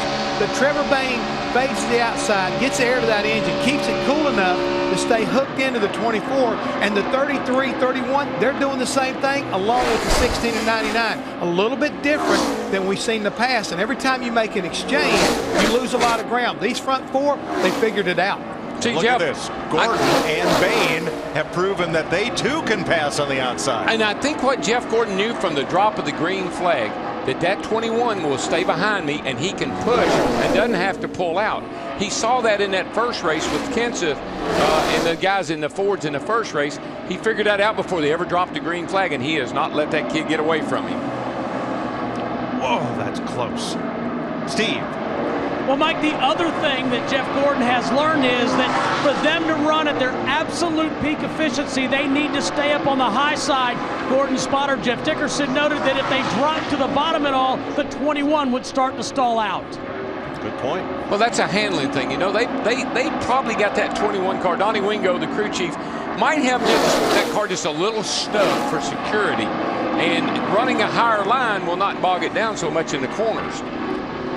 Further back, Michael Waltrip in 6th and Todd Bodine in 12th are in the 2 transfer spots, while Terry Labonte and Travis Kvapil would also make the 500. Still trying to race their way in, Brian Keselowski and Derek Cope, with Casey Mears already in the garage. Matt? Mike, Denny Hamlin told Curtis Markham, his spotter, to tell Keselowski's spotter and Todd Bodine's spotter to tell those 2 cars to stay in line directly behind, so that way they can try to catch up to the pack in front, because they were dipping out in the outside lane, slowing everyone down. So Hamlin trying to orchestrate a comeback here. The Fords have caught that lead duo. Edwards and Biffle almost ran right over Trevor Bain and Jeff Gordon. And you know what I think about Trevor Bain? Think about this. Okay, this is a new style of racing here. This is a brand new racetrack with this new surface. Everything is different. Not to him. That's all he knows. He ain't never done it before. No bad habits to unlearn. No, he loves it. Now, a couple of sets of teammates that's lost touch with this top 6 is Jeff Burton and Clint Boyer. Trouble, turn 3, car One around. car all by itself, it's Brad Keselowski. Caution is out for the 3rd time in this second duel race. Nice, and he's back her down there, got 6 shoes spotted.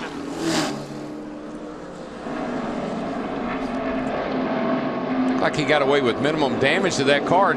I believe, Larry, as I was looking at it, I think he just spun out, getting it. I think it got loose on him getting into the corner. Well, let's take a look.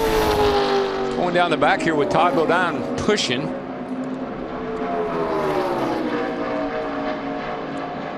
Woo. Darrell, that wasn't just pushing, that was the bump draft, just as he was turning off in the corner. Saw the same thing happen with Michael and Tony Stewart in the Budweiser shootout. Just that extra little bump getting in the corner knocks you loose. But Mike and Darrell, you got to give a thumbs up to NASCAR. That one of the changes they made to this car from that front bumper down, it's a much stronger area. It makes the car look a lot better. If that, you go back to last year, if that would have happened, you'd probably be going to the garage area. Yeah, it tore the whole nose off the thing. Robert Richardson was a lap down. He will get the free pass. You see where Todd and others have worn out the paint and the decals on the rear bumper of Keselowski's car. Lucky man, Brad is, because he's going to be able to come to pit road, get him some tires, and looks like he's in good shape. So this third caution will again split up those 4 drafting pairs at the front of the pack. They'll be side by side instead of nose to tail when we restart. And unless you're at the back of the pack or you're like Brad Keselowski, you're not going to see anybody come to pit road, because that stop that they made back on lap 17, that lets them make it to the end on fuel. Robbie Gordon had stopped at lap 4, so this would be an insurance stop for fuel for him, as it is for Brian Keselowski, who also stopped at lap 4, and Stephen Wallace is in for a splash. Keselowski will get tires, and there's the closed fueling system, the self-venting cans. No more catch can man at the rear of the car in Sprint Cup racing. That almost shows you how hard Todd hit that 2 car, because it actually buckled the quarter panel on Brad Keselowski's car. You can lay against the car getting in the corner, but you can't sit there and bump it as he's turning off in the corner. 19 laps to go, Krista.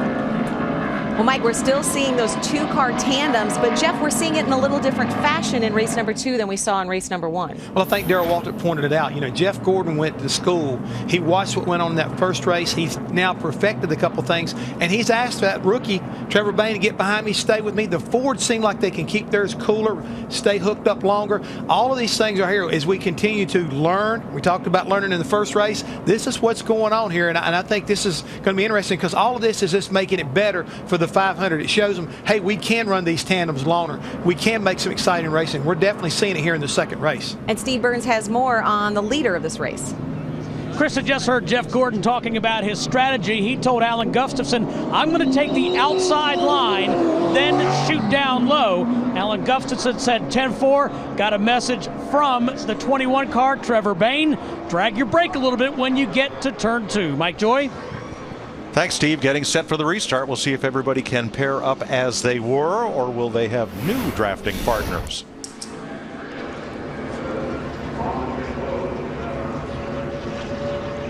Hey, 21 has wore that rear bumper off of Jeff Gordon's car. This definitely proves that rubbing is racing. We've always said that, and now we've got a new kind of way of explaining it. Got a little cold trickle in you today, huh? Just not sure we anticipated it would be at 200 miles an hour. Or that it would wear your rear bumper out. Dick? Well, David Rudiman and Michael Waltrip's cars are owned by the same entity, Michael Waltrip Racing. They have been on a common channel much of the afternoon, Mike. So they can talk back and forth between each other without the need of going through a spotter to mediate.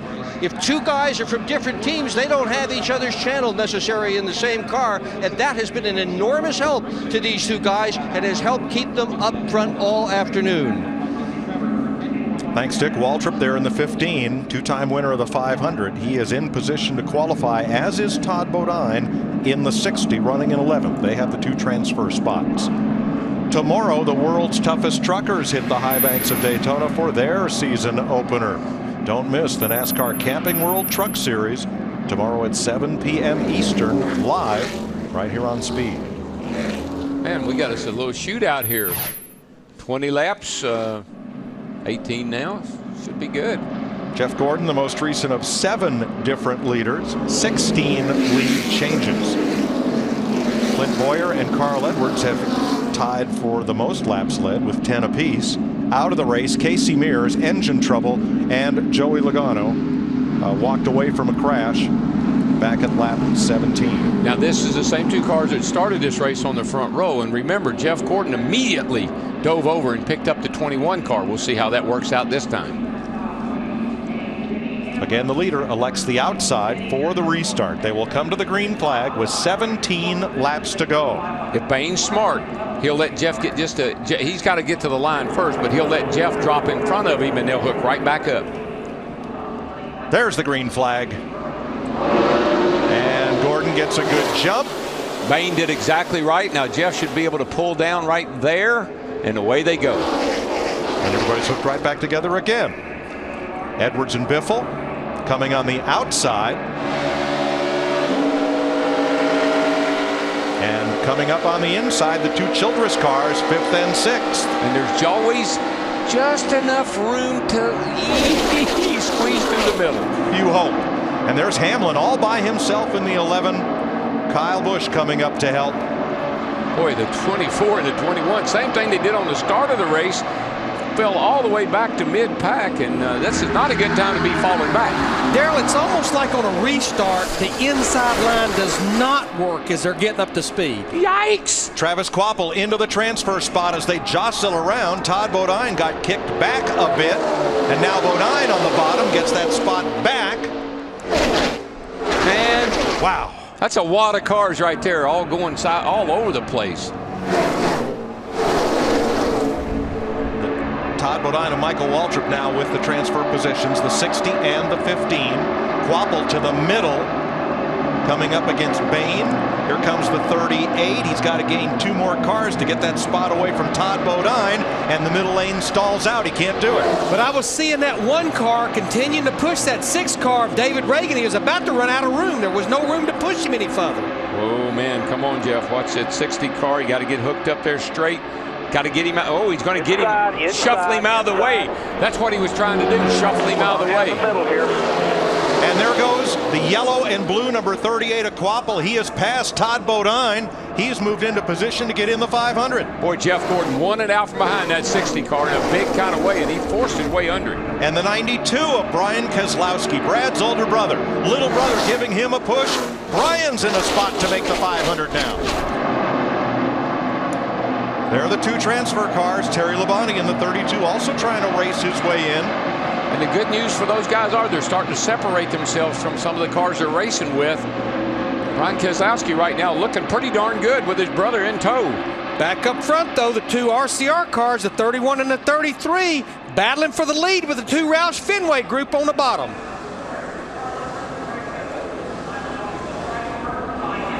Carl Edwards on race strategy. Yeah, just make it last. We can go like hell at the end, you know. Let's just try to separate ourselves enough so that at least one way or the other we finish first, second if we can. How's that working out? Whoa. Not too good. There goes Hamlin around. That was another one of those incidences where he was just closing so fast with nowhere to go, and he got run into. 4th caution flag of the race for Denny Hamlin. And that was a caution in the making for about 2 laps of squeezing on this pressure cooker of a front draft. You'll see the 11. He's coming. Man, he's got a head of steam. Nowhere to go. The yellow line, he's already broken. He's violated that rule once. He come right back in front of his teammate. Got hit. He was not going to go below that yellow line and advance his position. Not like last Saturday night in the Budweiser shootout. See here, he looks down. He gets all the way down on the apron, but there was nowhere for him to go. Darrell, it's got to be so hard for Kyle Busch pushing him to anticipate the closing rate and how close you're getting to the pair of cars in front. Yeah, if you don't stay engaged and keep pushing, you lose so much speed you're not going to make the pass. If you keep pushing, you got so much speed, you got nowhere to go. What a dilemma. See, right there, Denny thought, whoop, whoop, whoop, I can't go below that yellow line, and he started back up on the racetrack, and Kyle was all over him. What a week he has had, though. He had an engine failure in his Budweiser shootout car, went below the yellow line, got penalized, didn't have his steering wheel on when we went to qualify on Sunday, and now this has happened in the Gatorade Duel race. Watch how quickly, though, this unfolds and how quickly decisions have to be made at speed. That 11 and 18 are coming at a good 10, 15 mile an hour faster than the 2 cars in front of them. There's nowhere to go. Daryl, it's almost like there were several things that contributed to that right there, and I think that transition between the apron and the banking even played a role in it. It did. He got down on the apron. I think he realized, oh my gosh, I can't go below that yellow line again. The other story of this race, Brian Keselowski with an assist from his younger brother Brad and this car, the 60 of Todd Bodine, are the 2 drivers right now in the transfer spots for the 500. There are 3 Dodges in the whole field. The 2 Penske cars and Brian. And then Robbie Gordon is in a Dodge. That's right. Robbie has switched over. I'd forgotten about that. Teammates Kyle Busch and Denny Hamlin talked about what just happened, and we listened. All right, dude, if I did something wrong, I need to know. No, I didn't know they were running that slow off the 2. They stopped for some reason, and I tried to go to the low side, but he didn't give me any room. Well, we certainly know those teammates had their situation between each other last year on several occasions. Flat left front on Hamlin's car from all that. And as we said, Darrell, so hard for Kyle to anticipate what's going on 2, 3 cars up ahead of the car that he's pushing. And it's funny, Hamlin said they just stopped. No, they didn't. You just picked up about 20 miles an hour. Speed Inside Deals is your one-stop shop for exclusive ticket offers for Speed viewers. Speed Inside Deal packages range from specially priced general admission and children's tickets to pit passes, driver and Speed talent meet and greets, food and drink hospitality, and more. Visit speed.com/deals for more info. Join us at the Speed Stage in Daytona this weekend. Deals. That's what this is going to be all about. They'll all be lined up when this is over. Jeff Gordon and Trevor Bayne, kind of an unlikely pairing, except that both of those cars have shown good speed, and the Ford seems to be a good pusher, and Gordon likes being the lead car in that 2-car pack. Yeah, they've got to make some quick moves here, though. With 12 laps to go, they're going to have to do something pretty drastic if we're going to get back to the front now. That falling back there and then getting this caution really hurt them. In the transfer spots, Brian Keselowski and Todd Bodine, followed by Michael Waltrip, Travis Kvapil, and Terry Labonte. And Derek Cope. With the 16 and the 24, I'm not sure which one of them doesn't go well on a restart, but one of them hurts them on the restart. Green flag once again. It'll be 11 laps to go. Boy, Carl Edwards got a pretty darn good jump on Jeff Burton there. Be anxious to see how Burton in the 31, Boyer in the 33 get through 1 and 2 on the high side. I think possibly the 99 and the 16 got too good of a start on them at the start-finish line. Looking back from Greg Biffle at 3 pairs of cars, and then the scrum back there among those that are trying to race their way into the 500. A big pack that is, but Brian Keselowski with his brother still holding off Todd Bodine and Travis Kvapil and Michael Waltrip. A car that's come to life, and he's found a dance partner, Jamie McMurray, in that 1 car pushing Kyle Busch in the 18 up front. Jamie McMurray just has a knack for finding his way to the front when it counts. And here come the Childress Chevys once again. On the outside, Burton with Boyer. Pair of Fords, pair of Chevys, a Toyota and a Chevy. Running 200 miles an hour, closer together than most people park. Mike, you mentioned him. Brian Keselowski is getting the ride of his life, and it's coming from his brother, Brad Keselowski, in that too.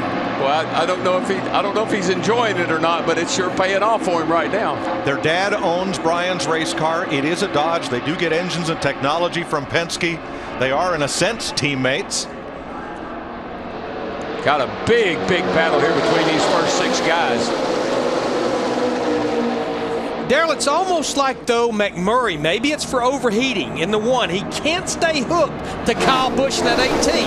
I believe that's what it is, Larry, because otherwise you know he would just keep pushing him right to the front. Right up the middle, Gordon and Bain are coming back toward the front. This is working out pretty good for them. They fell back, but they seem to go good once they get the cars wound up and get them going. They just don't need any more restarts at 24 and at 21. Seems like that's their Achilles heel. As long as this bunch stays side by side, that could be good news for the Childress pair at the front. Jeff Gordon reminds you of Earnhardt. You know, Earnhardt could always figure out the right guy to get hooked up with to help him win a race. Here's a 6-car draft on the inside, led by Carl Edwards, and they are closing on the leaders, Burton and Boyer. Boy, look at those Toyotas. Whoa. Martin Truex Jr. in the 56, David Rudiman, he was about sideways through the trioval. Boy, this is going to get real dicey right here. And the lead changes again. The Fords go to the front, Edwards and Biffle. And I want you to watch Jeff Gordon in the 21 car over there. They backed out. They want to give him a little room getting in this corner here because Jeff Gordon thinks things are going to get a little bit crazy. When they come to the stripe, it'll be 7 laps to go, and the Bowtie Brigade pokes back out front. And here come the Fords. And right down the middle comes Martin Truex and David Rudiman in their Toyotas. They've got the lead. Yeah, Truex led that lap. They opened the door just enough in the middle for them to get through there. Don't forget, those 2 cars were factors here in the Daytona 500 last year, right until the very end. Look at this. Brian Keselowski, rookie contender, he's about to lead this Gatorade Duel if Brad can push him through the middle. There's Bob Keselowski, the dad. He's got to be absolutely having a come apart. What is he thinking? Oh, Jeff Gordon come inside on. of Brad. He's got room. They're going to be 3 wide there for a moment. Jeff Burton has never won a Gatorade Duel race, nor has Clint Boyer, but they are at the front of this one with 6 to go. They have the Budweiser shootout, these 2 guys do, that they worked all the way through. Didn't get the result they were looking for. Trouble. Oh, there's trouble. 60 car of Bodine. Todd Bodine crashes out of the 500. It's Stephen Wallace in the 77 involved. And I think we'll see there was contact in front of Bodine that started all this and put us under caution for the 5th time. Oh boy. With 5 laps to go. Todd Bodine has 2 Truck Series wins here. Let's see what happened here, Mike. 60. Man, look, did he get in on the apron? It looked like he did. I know when he ran over Digger, it looked like he was on the apron when we had that shot. Look at the job that Greg Beffel's doing to get by that. Nice work. Now, Stephen Wallace got into him, but that may have been after Bodine had trouble. Yeah, I'm pretty sure it was. There he is down toward the bottom of your screen. You see him wobbling a little bit getting in that corner. He was already having trouble when he got to the corner. That got him down on the apron, and then he came back up in the racetrack in front of Stephen Wallace. And Stephen was getting a push from Travis Kvapil, who's trying to race into the 500. Hey, it's go time, guys. And you'll see they almost get into David Rudiman in the 00 car when he goes back up the racetrack. Yeah, it looks like that possibly. I don't know if Stephen was up against him, pushing him or not, but if he was, that's what got him loose getting in that corner. And that's getting in the corner with somebody right up behind you like that, pushing is pretty tough. It happens this fast. Yep. How about the job that Carl Edwards and Greg Biffle did, splitting Stephen Wallace to get through there unscathed? Well, the sad thing for Stephen Wallace is he is in this race. Watch this from the Biff. Yo! Beautiful, we missed it. That's a piece of driving right there. Great spotting, too. Nice job. Whoa, David got a big gouge in the side of his car there. It'd like to have been a lot more than a gouge, though. It was real close. That's a shame for Stephen Wallace. He's in the race. And I know Rusty, and I don't know how many cars they have. I guess they have a backup car, but this was certainly their best car. There are the 2 transfer cars at the moment, Waltrip and Brian Keselowski. Dick? With Bob Keselowski, what's your heart rate like watching your 2 boys race? I don't know. I was sure glad they're not checking it right now. I've actually got to go to the Mayo Clinic on Tuesday to be checked out up in Minnesota. So, boy, I bet they'll probably make me stay home for a few races. Well, you take care. Former racer and a happy dad right now. And he still has a uniform, too. Now, he might be afraid to use it, but he still has it. He made that known last year. That's right. New record for lead changes at 22 so far. Sunday, the Great American Race kicks off with the biggest pre-race show on TV, NASCAR Race Day, built by the Home Depot from Daytona.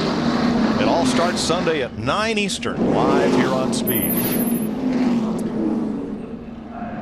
You know, Mike, what's one man's misfortune could end up going to another man's fortune. With that problem that Todd Bodine had, this will make Dave Blaney, who's actually sitting in the garage area, watch this race a lot more intently. He's still not out of this thing. That's true. Steve? You know, the Keselowski boys having a big time. Brad just said, wow, this is fun with Brian. He has moves that Jeff Gordon doesn't have.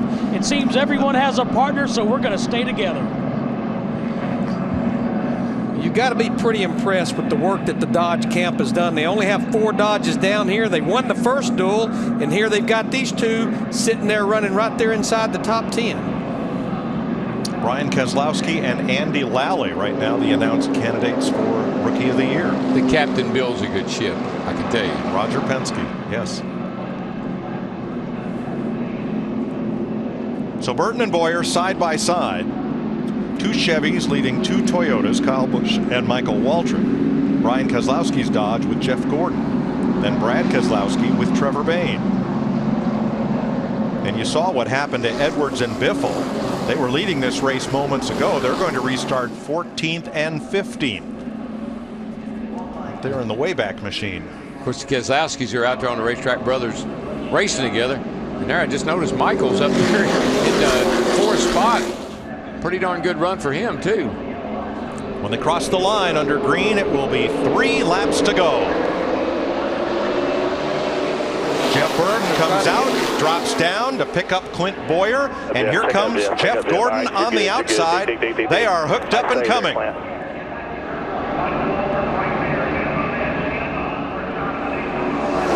Yeah, the 24 Gordon, the 21 of Bayne, this happens to them every restart. They just won't go on a restart. And it's got to be the 24 because the 21 is pushing for all he's worth. Carl Edwards has now picked up David Reagan, one of his other Roush Fenway teammates. Matt Kenseth was in the first race. Yeah, it looks like, Mike, the 31 and the 33 really have worked hard to get to where they are. They did this all in the Budweiser shootout, and now this just might be the combination. Waltrip and Keselowski still in the transfer spots. They're coming to 2 laps to go. Look in the middle there, Jamie McMurray being pushed by a driver that was sideways less than 10 laps ago and brought a caution out. Denny Hamlin. Waltrip up to 3rd, Keselowski to 5th. Michael's sitting in a pretty darn good spot right here in that commemorative car from 2001, the number 15 Napa car. Travis Quapple in the back trying to make something happen, but may run out of time. He may have to depend on his speed to get into the race. Look at those things wobble down the straightaway, Larry. I mean, I know that looks rather calm, but you ought to be in that thing when it's slipping around like that. I'll give it to him. Gordon and Bayne back at 9th and 10th. White flag. And Jeff Burton. I guarantee you, Wild Thing in that 18 car, he's not going to be content to run 4th in this race. This will not be the way they finish. 2 Chevys, 2 Toyotas, 2 Dodges, 2 Toyotas, a Chevy and a Toyota.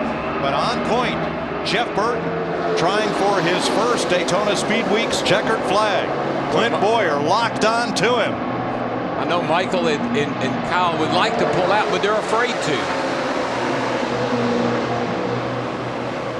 2 wide behind them with Brian Keselowski in 5th. They're going to take a look here, Michael and Kyle. Here they come. They got to run, but they're going to crash. Oh, no. Trevor Bayne is in it along with David Reagan. And Burton will win it over Boyer. 5 1/1000ths of a second. A thrilling finish, but in more ways than one, as they got 3, maybe 4 abreast up in turn number 4. What a shame for the 21 car. Yes. Burton's a winner. Chicken dinner. Jeff Burton, who came in here with just 3 top 10 finishes in 17 500s, gets his first Speed Weeks win. Brian Keselowski has raced his way into the 500. Kim Burton celebrates. Michael Waltrip finishes 3rd. He races his way into the 500. What a great Travis Quapple comes in on stop speed. with all the guys to be interviewed too. Top 5 on pit road. Way to go, brother. And Trevor Bayne ends up 1,200 feet from the finish line. I've seen that 21 car come down through there like that before. Back in 1976.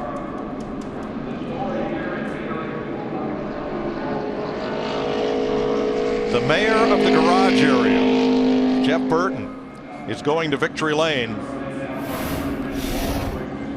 Well, here they come in turn 4. Oh, you see Gordon and Bain, they already get sideways up there in the middle of turn 4. Woo. And looked like Jeff kind of ran down on the 21 car. I mean, Jeff Gordon went from the top to the bottom to not get involved in that wreck. Remember, he's sitting on the outside of the front row for the Daytona 500. Yeah, I think he got a little bit of damage. I'm not sure if the car didn't clip the wall here when it gets loose. You see here, gets a little bit of right side damage, but then I'm not sure he was about to wreck. Yeah. Jeff was just about to wreck, and he got down there and got into Trevor Bayne and turned him, and then the 6 car had nothing to do with that, but except slam the outside wall.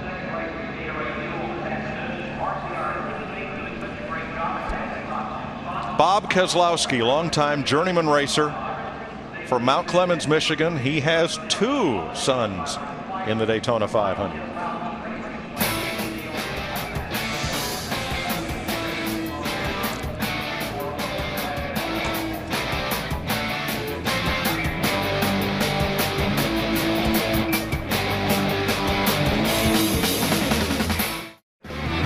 This is one of those accidents, Darrell, that's nobody's fault but everybody's misfortune. Yeah, right here, the 21 to 24, they got an opening on the outside. They are coming, but then Jeff Gordon gets loose and gets into the wall.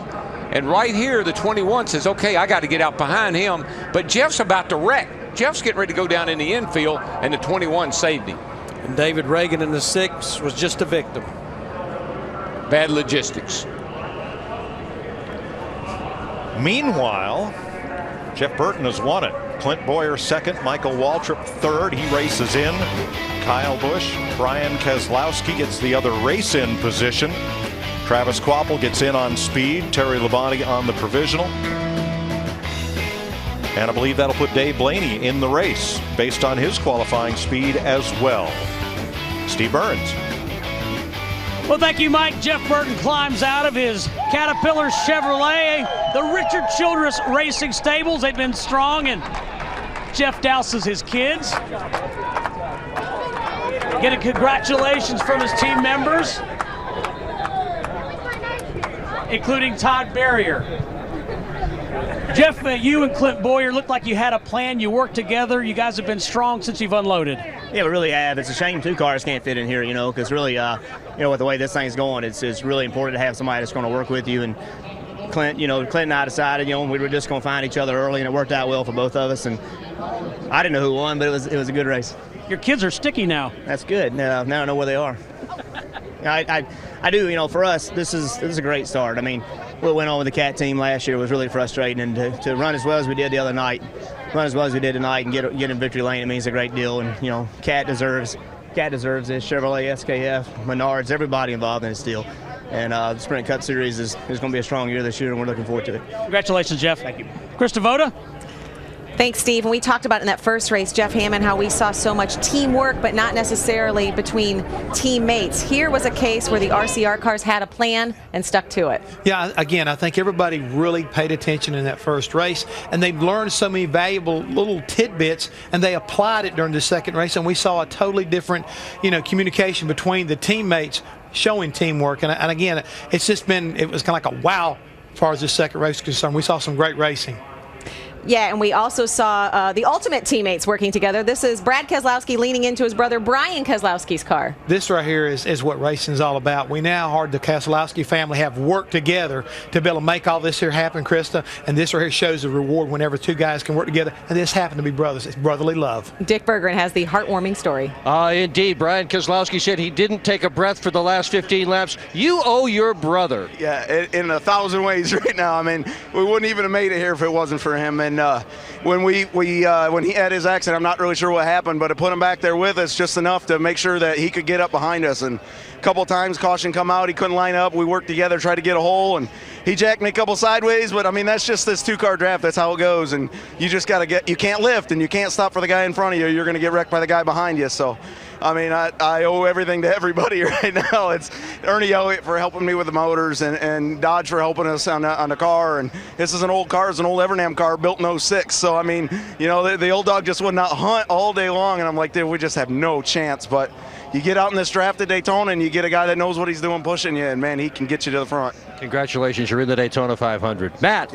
Dick, what an end of the week for Michael Waltrip. The author climbs to number 10 on the New York Times bestseller list. The driver, he's third on the pylon, looking good for Sunday's 500. Yeah, I'm just thankful to Bobby Kennedy and all the boys. You know, they like to put a car together at MWR for the old man, let him go out there and see what he can do. And to race into my 25th straight Daytona 500, it's just an honor. I don't take for granted running in one of them, let alone the Napa Toyota now in the 25th in a row.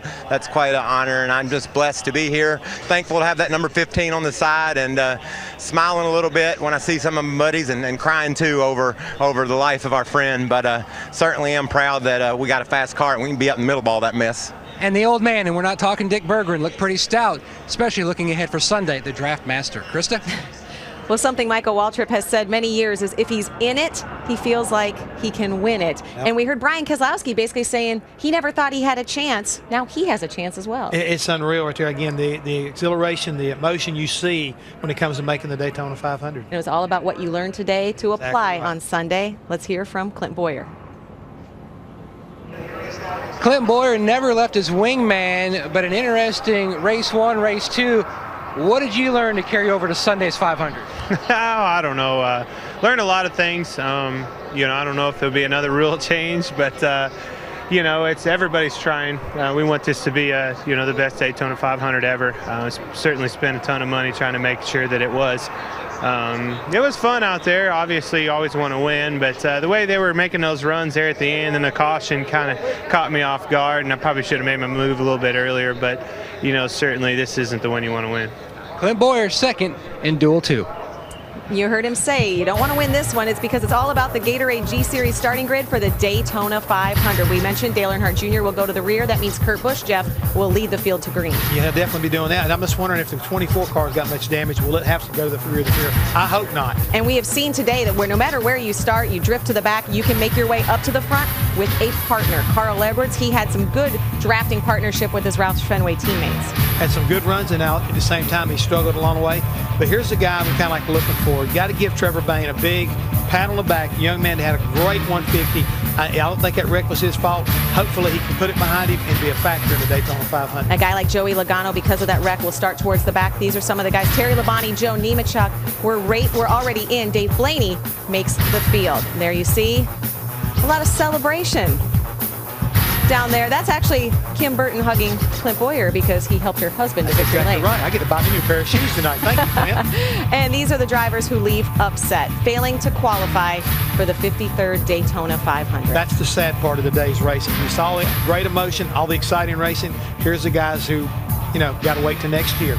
But it's all about what you learned. You see Jeff Burton and Clint Boyer mentioned, you don't necessarily need to win this one. You need to win on Sunday. What is happening with the 2014? What do they have to do before Sunday? Check everything out, see if they can fix it up and, you know, kind of straighten that body work. If they can, you'll see it on the front row. If not, he'll be back there with his teammate, Dale Earnhardt Jr. The Great American Race, it's NASCAR's Super Bowl. This year, the game is different. Join us on Fox Sunday at noon Eastern for the Great American Race. Victory Lane, fueled by Sunoco on speed, is next. Congratulations to our race winners, Kurt Busch and Jeff Burton.